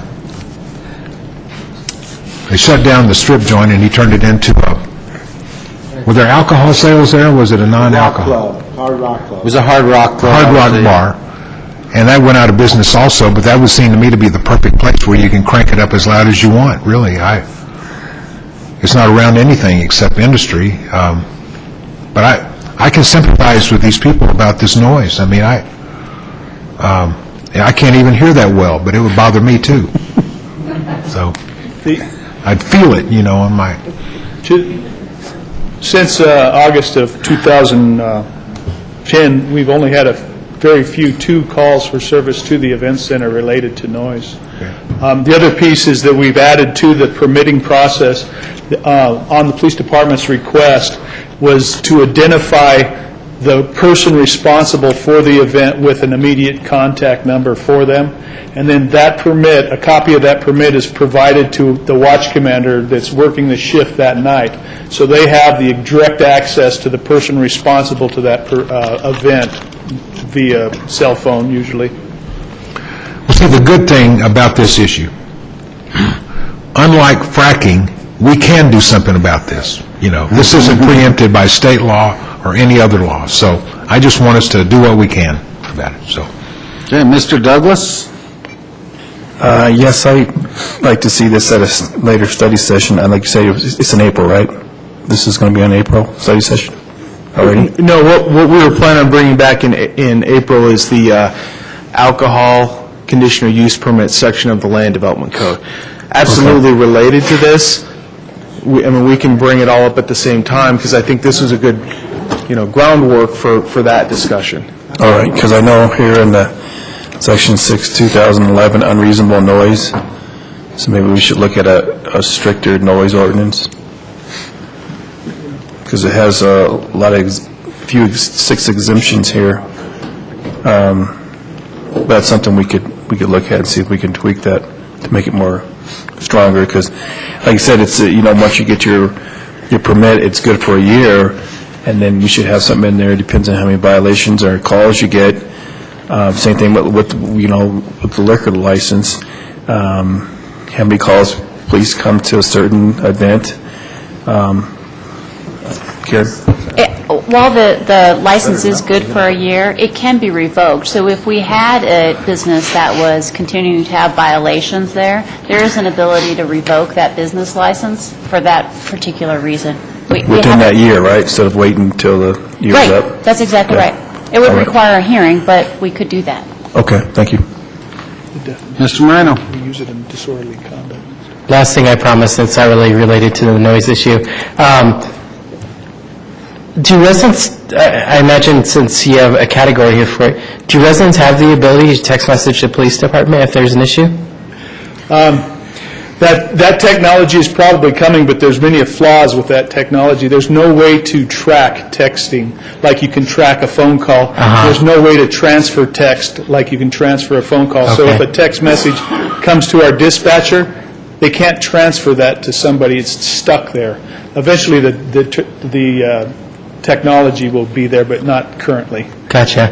I mean, I think that could be a great resource eventually, because I think so many people, when they don't have big issues, obviously, if you're, have a burglar, you're not going to text message a police officer.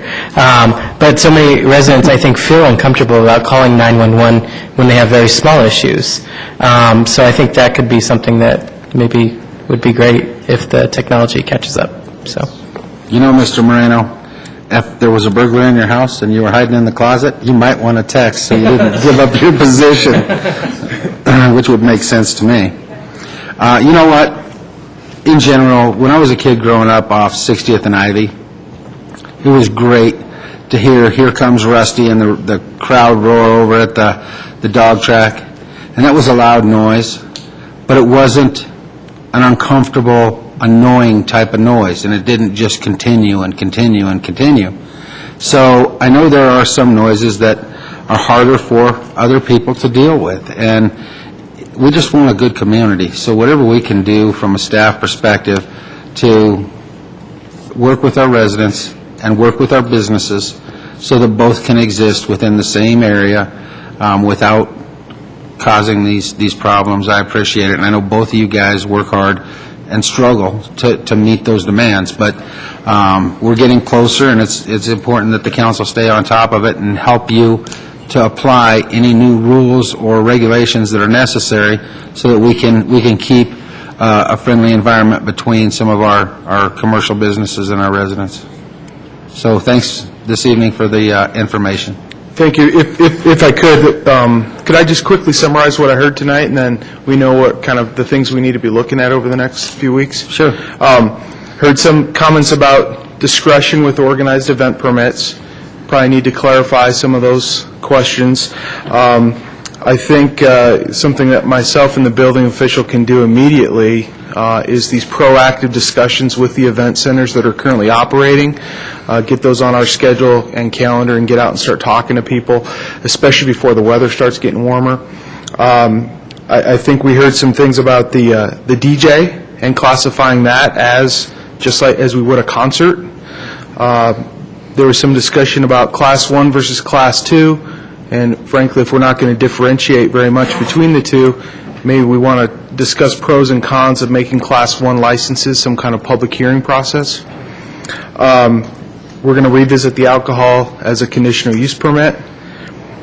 Heard discussions about stricter noise ordinances, and then, of course, we'll work with the city attorney's office about some quiet hours, possibly in the code.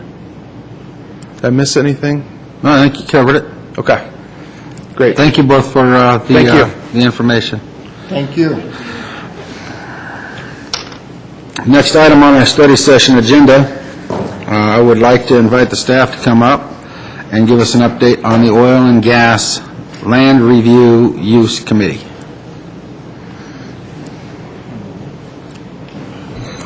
Brian?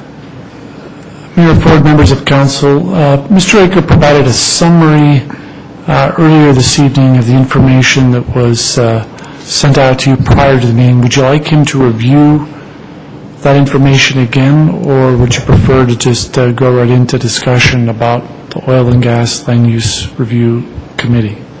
I don't think a short synopsis would be bad. I don't think I would read verbatim, and I would make the information available to all residents that would like it. But if you could just, for the folks that are in the audience, give us a quick rundown. That way they understand what took place on Thursday.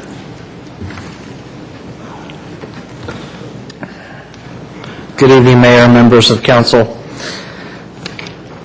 Last Thursday,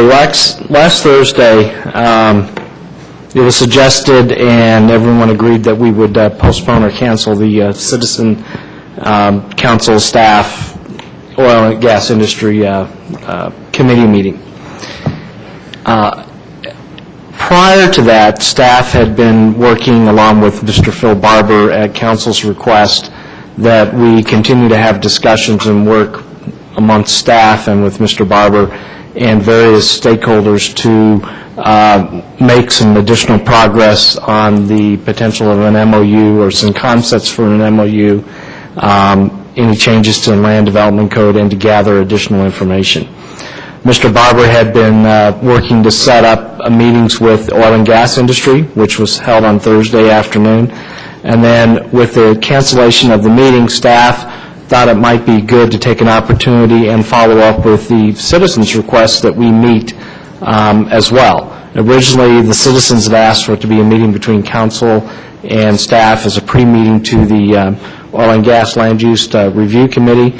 Staff felt at that time it might be better if, and we might make more progress if it was just staff and the three residents, which we did hold. Both meetings were very worthwhile. They were very productive and beneficial. As I mentioned earlier, it allowed staff and the stakeholders, oil and gas, and the residents to have frank discussions without any fear of anyone else's egos getting in the way or any controversial discussions happening or back and forth discussions, which would prevent us from getting to the work at hand. We learned a lot from both entities, and staff's thought, and we heard from everyone involved that they thought that the meetings went well, and that might be the way that we should continue to move forward.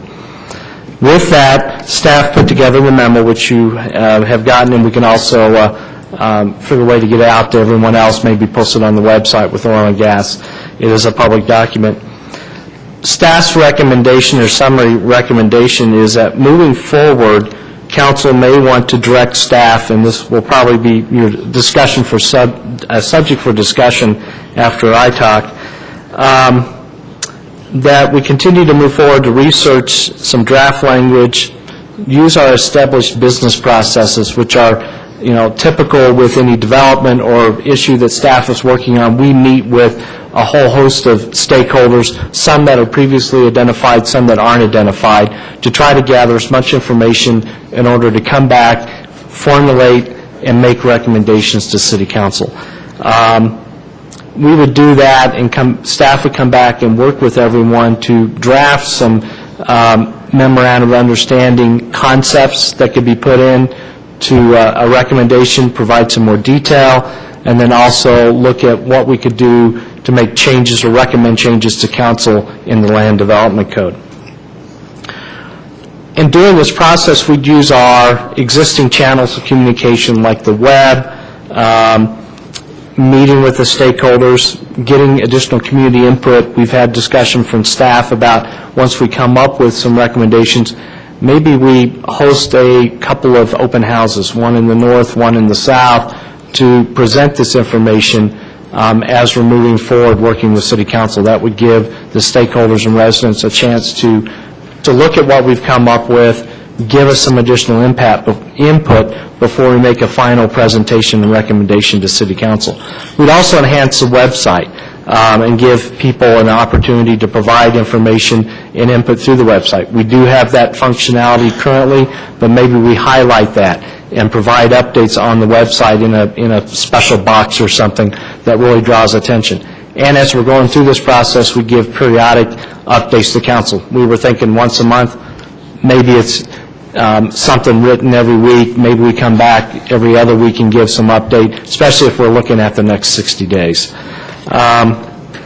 So those were kind of staff's thoughts. It's disbanding the committee in one sense, but in another sense, it's actually going to that next phase in a project. We've sat around the table for 6 weeks or more and gathered some information, got some input. Let's take it the next step, continue to get some input, but also start putting, let's say, pen to paper and start drafting something. So we think it's really continuing the next step in the process. So with that, I'd be happy to answer any questions. Mr. Moreno? Yeah, I would recommend that we follow staff's recommendation to disband the committee as it exists right now. It sounds like the most successful meetings came from when the residents were allowed to discuss with themselves and present recommendations for a memorandum of understanding, and then the oil and gas folks met separately as well, and hopefully we'll consider those recommendations with the city kind of acting as the mediator. So I think that is the manner we should proceed. Mr. Benson? I agree with that staff recommendation also, and it seems like that the staff is sort of acting as a buffer between the citizens and the industry. In other words, you'll have conversations with both of them and then try to reach a kind of a medium ground in there. I think that's better than having all people together. But I went to several of those meetings. I really didn't think that they accomplished very much at all, and from talking to you, I think last Thursday a lot was accomplished. So I would certainly go along with that, that we disband that committee, but continue to meet separately with the industry people and our concerned citizens. Mr. Bullock? I totally agree with the last two statements, but I want to add that I want these meetings to feel like they're moving forward to a completion and an MOU that the citizens understand is going to be in their best interest, even if sometimes they think it isn't, because sometimes they think the only thing that's going to be in their best interest is to completely stop this altogether. If you don't feel like you're making progress and it's starting to backslide, I would like for council to know right away so we aren't just have hopes up too high that everything is moving forward when it isn't. Mr. Douglas? Thanks, Tom, for the update. I'd just like to add that the council will be there, either both Renee and I or Jason, and just to see how things are going, progressing, and to make sure progress is made as well. Councilwoman Carson? Thanks, Tom, I agree. I think there was a total breakdown in those meetings anyway. I only have one concern. First of all, if you are meeting with the citizens privately, have you got something in mind of how often that would be meeting? And my biggest issue is the dissemination of that information, because through that meeting we were doing here, people could attend, or they could watch online or go back later and watch it for themselves. So, A couple of thoughts that staff has had on that is, one, we can provide updates via the web on kind of notes on what has happened at the committee meetings, regardless of who we're meeting with. Also, our hope is that through the residents, they would take that information back to their groups and have discussions, and also bring information to us via the citizen representatives, so that we feel like we're getting a larger cross-section or some input from more folks. And I think as we come back and make presentations to council, and if we do these kind of workshops or open houses, I think we can get some additional input from the residents as well. and I don't know why, that it's kind of a sticking point for me that the private meetings with citizens, because I can even see how some citizens, they may go back with something and that the group doesn't approve of. I'm not sure how that's really going to work. just to, I think what I'm hearing from you all is that you anticipate like formal meetings going on, and I think what staff's recommendation is that we take the information that we get, we seek more input, but on a less formal basis from all of the stakeholders to come up with something to present at an open house to get more feedback even, and then bring it to you. That was my understanding of kind of what staff's recommendation was. Maybe I just misunderstood, so No, thank you. I don't think you were the only one. Okay. I think I heard that from a couple of people. That's correct, and I guess I should have been clear, it's more informal type meetings, not regularly scheduled meetings, and we don't know the frequencies of those, and as we're working forward, we may identify other stakeholders that might have some information for us to consider as well. In regards to Mr. Douglas's comment about city council, staff's plan would be to keep all the city council involved via coming back to city council and providing input and feedback at meetings of city council. So we feel it may be more productive if council's not actually at the meetings, but that is council's decision. Okay, seeing no one else. Mr. Douglas, did you have a comment? What I mean by that, Tom, is I just would like to be there as far as seeing how the meeting goes, and maybe have some input, but only to keep things going, not to hold things up. But it's really important to me because, like last week, like I said, having first-hand information then instead of waiting until later is really important to me, especially in this situation right here, because with the council there, with the council present there, it keeps things being transparent. Okay. Thank you. Well, and my opinion of that is, you know what, as long as the residents want the council there, I think that that's great. I would caution that we need to be careful that no more than 2 council members go to one of those type of gatherings at a time because of the Sunshine Law. Also, I would also like to state that if a council member does go, it's because they're interested and they're there to do what they can. I know sometimes there ends up being conflict between a resident and a council member, what have you, at those type of settings, and I don't want our residents to feel uncomfortable being able to go and try to get their information across to staff, have staff tabulate it and get it back to us as well. So I want the council members to be able to go, just be cognizant of the Sunshine Law, and don't, I want the residents to be cognizant of the council being there on their behalf as well. So, Mr. Moreno, you have something further?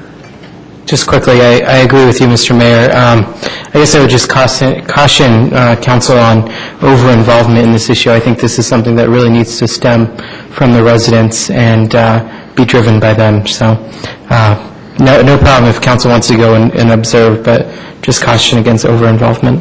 Well, and I think I'd like to expand on that. And if council is attending any of those type of meetings, that they carry forth the desire of the council and not a personal presence, so that they're acting on behalf of the council when it comes to the issue, so that they know what our drive is, and it's to get to that MOU and to get to those things we need in the MOU, given the time constraints that we're under.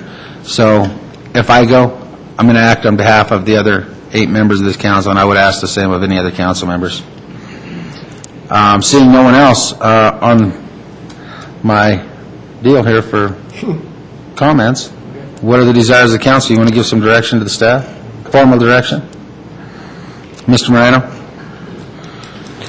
Move that the Oil and Gas Land Use Committee be disbanded, however, providing for residents still having the opportunity to meet with staff and industry folks, having the opportunity to meet with staff separately, working towards a goal of a comprehensive memorandum of understanding.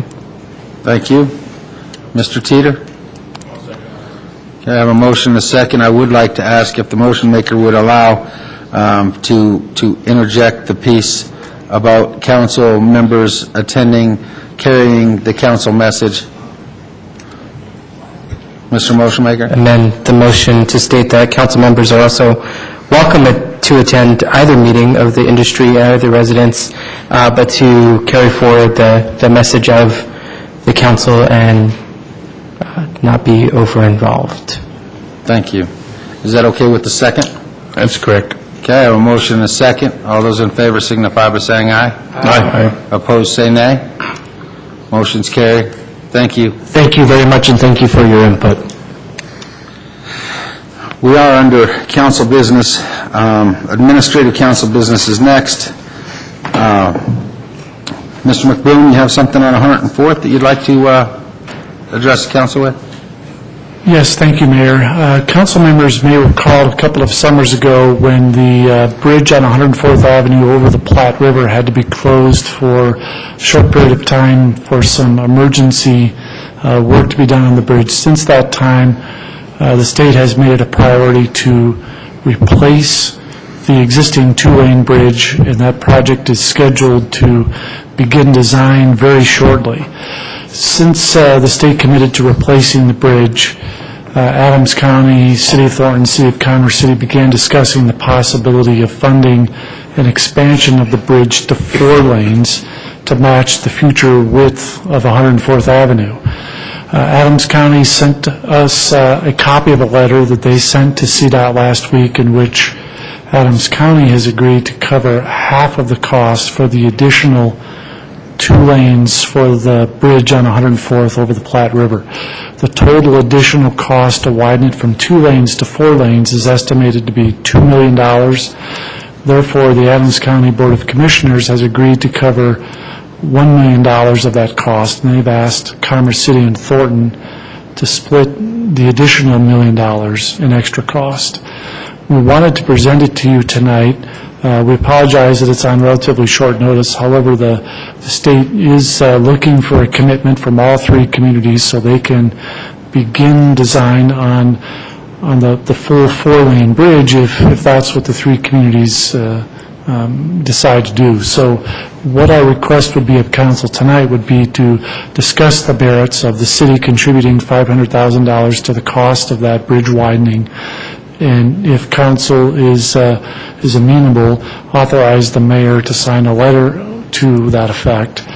I can tell you that our understanding is that the money required to fund the bridge would not be required until the end of the project. So though we would be signing a letter committing to the funding, we don't expect that the funding would be required for perhaps 2 years. So with that, we would be happy to answer any questions that you might have. Mr. Benson, did you have a question? I don't have a question. I would just like to ask for the consensus of the council that we do that. Okay. Mr. Moreno? Just a couple of quick questions. Mr. McBroom, is there a commitment from Thornton that they will shoulder half of that responsibility? They're in the process of, the city manager of the City of Thornton is in the process of adding this to an upcoming City of Thornton City Council agenda. I believe they're scheduled to act on it this week, though I don't know for sure. Are we anticipating a positive outcome, though? Yes. Great. And then with I understand the expenditure of funds wouldn't have to come from for a couple of years. Would it likely be out of general fund dollars, or would we possibly look at leveraging GID fund dollars for that?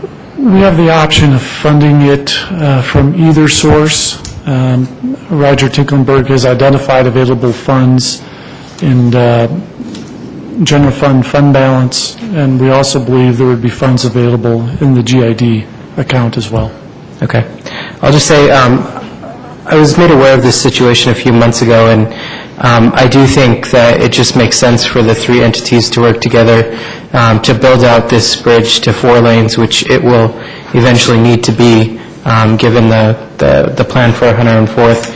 I think there's also a huge savings to the taxpayer by doing this up front rather than having to go back and reconstruct the bridge later. So I'm in complete support.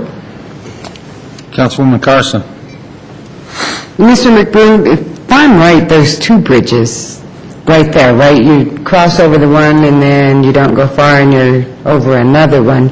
So is that the city of Thornton, and would they widen that bridge to 4 lanes?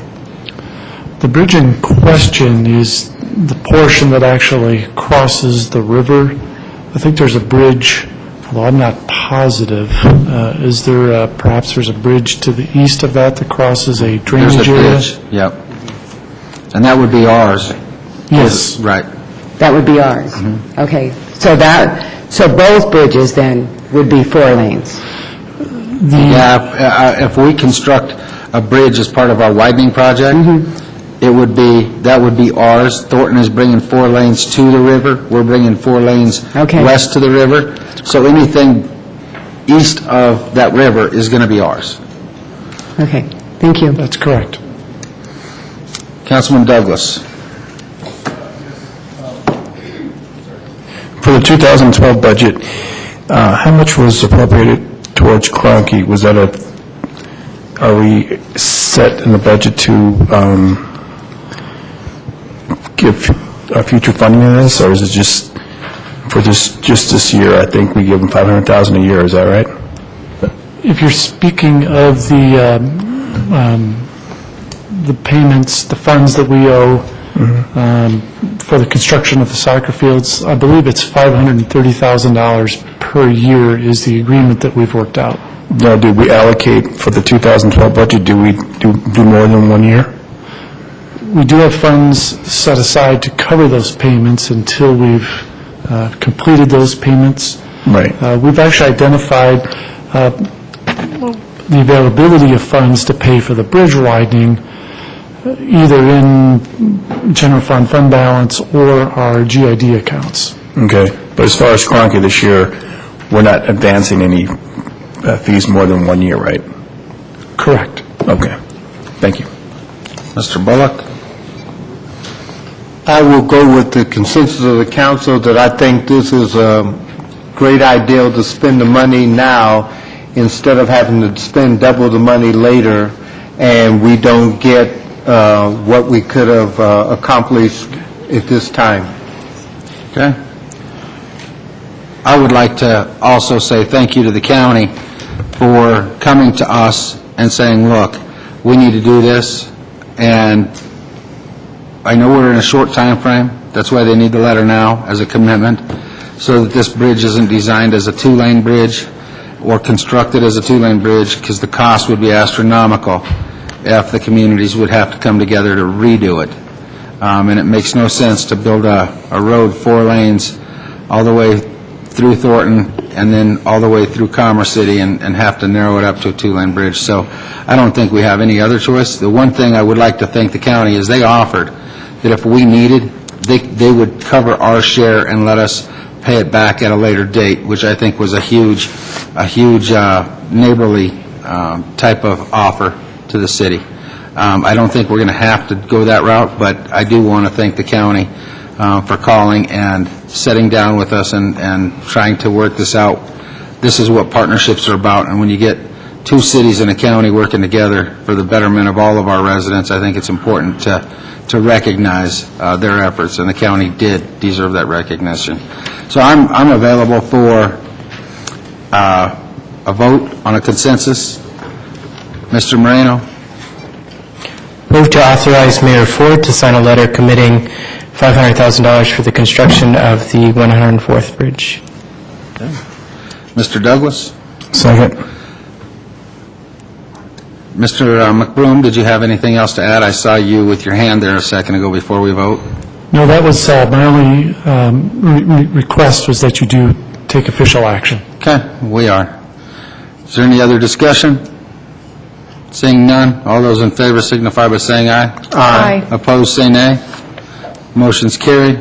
You can put the letter together. Is there any other administrative council business that needs to be taken up for this evening? Mr. Bullock? Yes, I have a letter from the Commerce City Historical Society wishing that, or requesting that the city designate the Derby area as a historical district and start establishing paperwork so we can not lose the history of that neighborhood down there, because it seems like with Denver Black dying and his wife moving out and everything, those homes are up, but there's a lot of history. Derby is our most historical district right now, and it's our one opportunity to start preserving the history of Commerce City in blocks instead of just little chunks of buildings and stuff like that, or different mementos. So I have a letter that I'm going to give forth to the city manager, but I would like for the rest of council to start thinking about that we have an opportunity of the toothpaste isn't out of the tube yet, and to think about moving forth with Derby as our center of our historical preservation district. Okay. Any discussion from council on that item?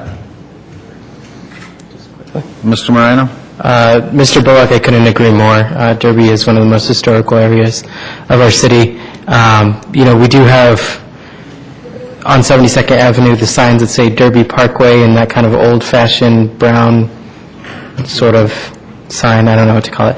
But I do think we could be doing more, and I think a designation as a historic district is a proper recognition of Derby's importance.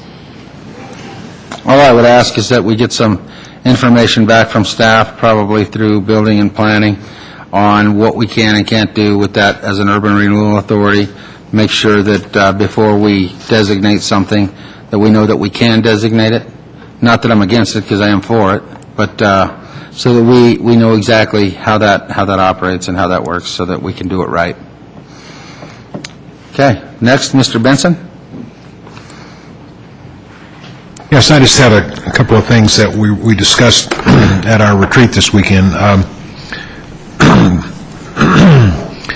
One would be an ordinance that I've been talking about for some time that would protect foreclosed property from going into disrepair and having all the grass die, etc.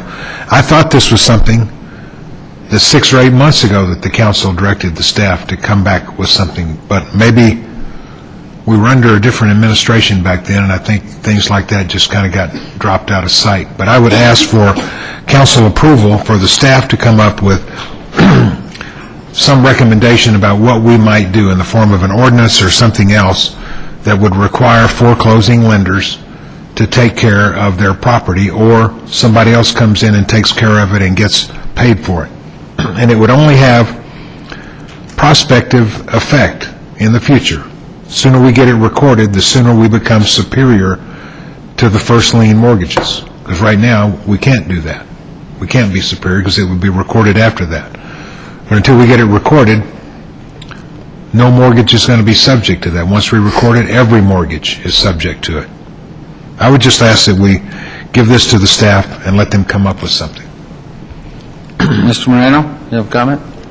Just want to say I'm supportive of Councilman Benson's request. I think it brings some interesting possibilities in terms of making sure that foreclosed properties are at least kept up to some degree, maybe not to the best degree, but to some degree that they currently aren't being now. People buy those homes and they have to put in a significant investment into the home because it has disintegrated so much because of lack of care. So I'm supportive of a study session item on that issue. Let's see here, Mr. Bullock. I am also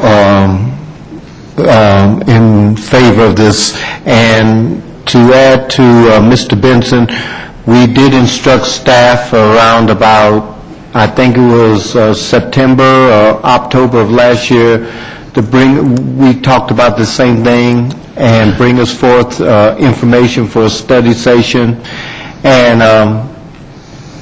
maybe we just didn't have time, and the council was changing, and it was one of the things that just got dropped off the radar.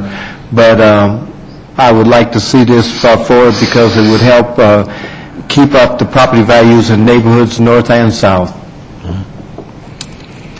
I agree. I think that there's some room here to try to keep some of these vacated properties up so they don't deteriorate the property values of those people that live near them. And I would think that staff could come up with something reasonable as a reasonable approach to this request. I would like to, however, make it a formal request by consensus, if you are prepared to state it as a motion. Yes, I would move that the council direct staff to study the issue of requiring foreclosing lenders to maintain those properties until they're sold to the ultimate buyer. Whatever that may entail, I don't know, just let the staff study it. Okay, is there a second to that? Second. Second by Mr. Moreno. All those in favor signify by saying aye. Aye. Opposed, say nay. Give some good, clear direction. Anything further? I have one more thing. I know also at the retreat, we discussed that the council stated, and this was probably almost a year ago, that we wanted to form a senior advisory committee that would be answerable only and would report directly to the city council. And I'd like to see that kind of a committee be established. I guess we would have interviews for that just like we do for every other city committee. But it would be a committee made up of the seniors of our community, and they report directly to the city council. A form of a commission. Yes. Okay. Any discussion on that? Mr. Bullock? Yes. Yes, there were 4 of us on council that agreed with this at one time. We would just like to get the consensus of the other 5. Okay. Any other? I mean, not counting Jason because he's not here, so he wouldn't be able to consent. Okay. I don't disagree, Mr. Benson. And I know you guys probably discussed this in depth prior, but I think it's important that our seniors have a voice in this community, and I think it should be set up similar to some of our other commissions appointed by the council and for them to be able to come and address us on their issues. Councilwoman Carson, do you have a comment? Well, I would like to second it since I was the one that brought that forward. Okay. Thank you so much. You're welcome. Mr. Benson, set that in a motion and let her second it, please. I would move that the council establish a senior advisory committee to be answerable only to and report directly to the city council, and that the staff take whatever action is necessary to enable that committee, to form that committee, and set up the process for appointing its members. Okay. Councilwoman Carson? Do we need to add anything to that, or would it be a future thing to turn them into a 501c, or? No, I wasn't looking at it from that angle. I thought it would be a commission, similar to like the Housing Commission or something of that nature. Okay. If they would to morph into something Then like that's that, later. that would be what they do later, but if they turned into 501c3, then we would no longer have any Authority. direct authority over them. All right, a second. Okay, I have a motion and a second. All those in favor signify by saying aye. Aye. Opposed, say nay. Motion's carried. Any further administrative council business that the council would like to take up at this time? You know, I have one more, but due to the hour, I'll wait until next week. Okay, we appreciate that. Okay. Mayor? Yes, you may. Brian and I have a administrative council business for you. We anticipate an executive session on March 5th, and we would like you to consider making a motion to amend the start time of the regular meeting on March 5th to 5:30 p.m. Okay. One of the council members want to make that motion? Is that because we would have the executive session at 5:30, just like we did tonight? Yes, sir. Okay. I will so move. I'll second. Okay, I have a motion and a second to add the executive session to March 5th. All those in favor signify by saying aye. Aye. Opposed, say nay. Motion's carried. I do have one item before we go any further. We have not yet formally excused Jason for not being here this evening. So I would like to ask the council their desires so that we can take care of that action as well. Mr. Bullock, I would move to formally excuse Mr. Jason McAdonney from this evening's meeting. Okay. Mr. Moreno? Second, and wish that he gets better soon. Okay.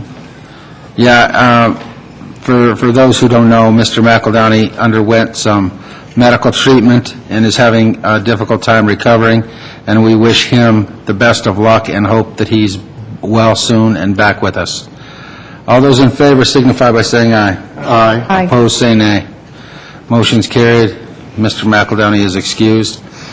And we can move into the report section of the agenda.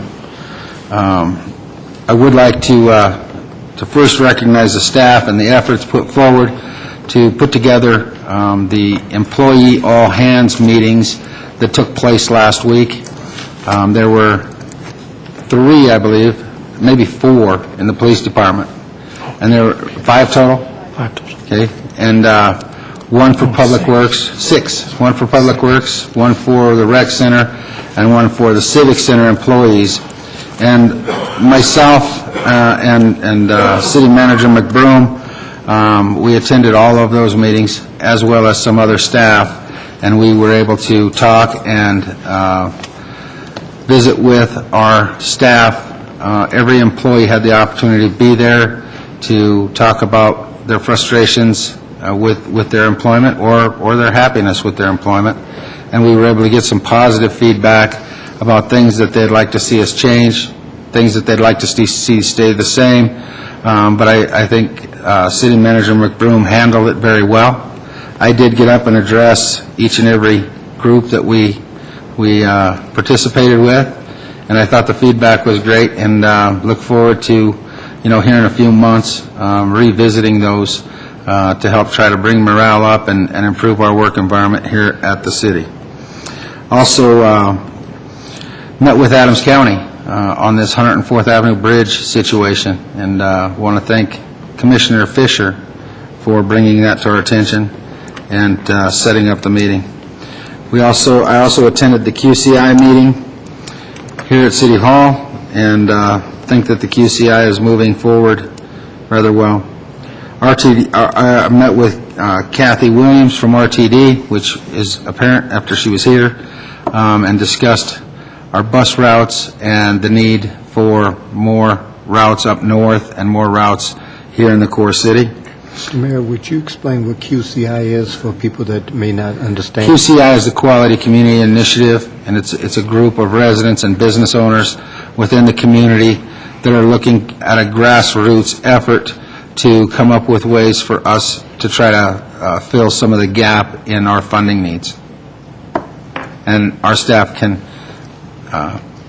give you more information on it if you so desire. I also attended Rotary, and I've had several meetings with home builders and developers trying to look at some of their concerns. We just met with Carapace this last week.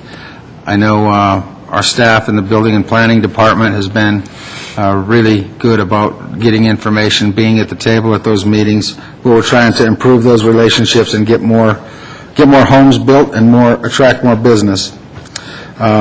We also have been having several meetings with potential economic development users within our community, and Friday, me and Jim Hayes get to go sit down and meet with some folks that have some interest in doing some more development opportunity within our community.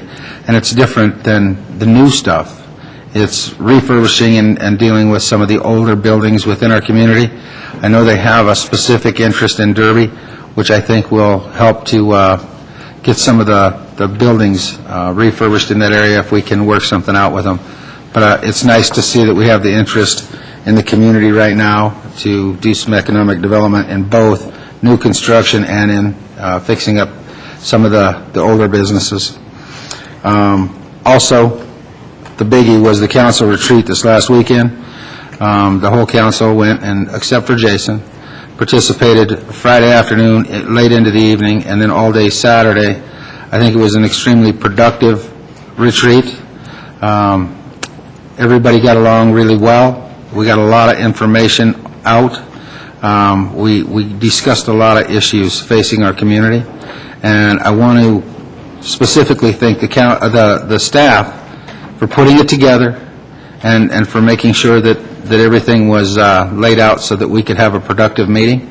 But I want to thank the residents that participated, or they didn't participate, but they came and watched, and they were able to get some information as well. So thank you. It was a long, hard weekend. I want to thank the council for sticking with it and staying and participating at the level that we were able to participate. And I think the outcome will be relevant once the staff puts together the synopsis of that retreat. So everybody got along great, and it was a good thorough meeting. Unfortunately, it took a long time, but everybody stayed pretty engaged, which I'm impressed. I don't have anything else, but I would like to open it for anything I've missed of the council that they would like to add to the reports at this time. Let's start with Mr. Bullock.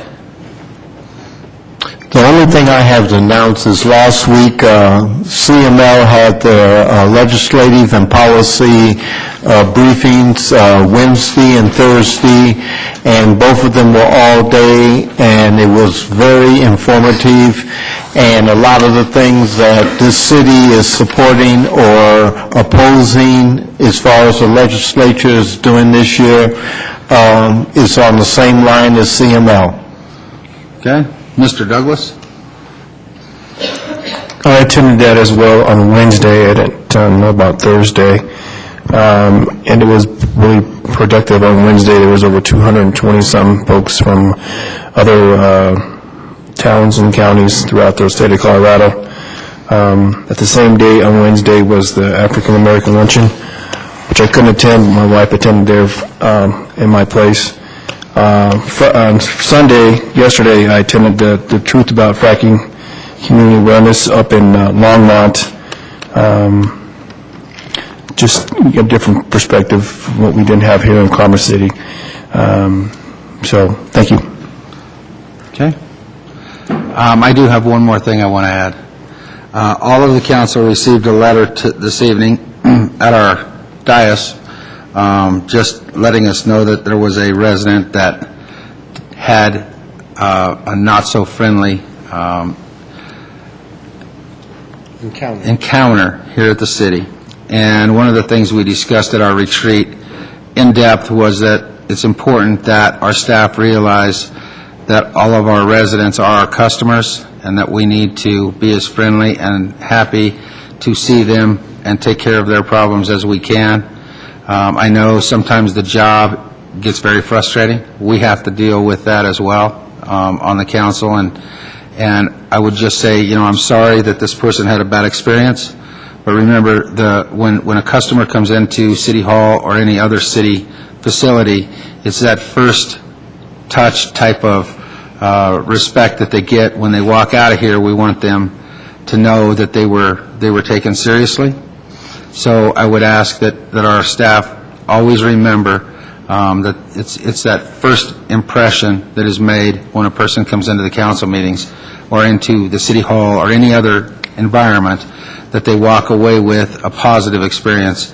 And I think that's all I really need to say about it, but I wanted to make sure that I made some comment on the letter we received this evening.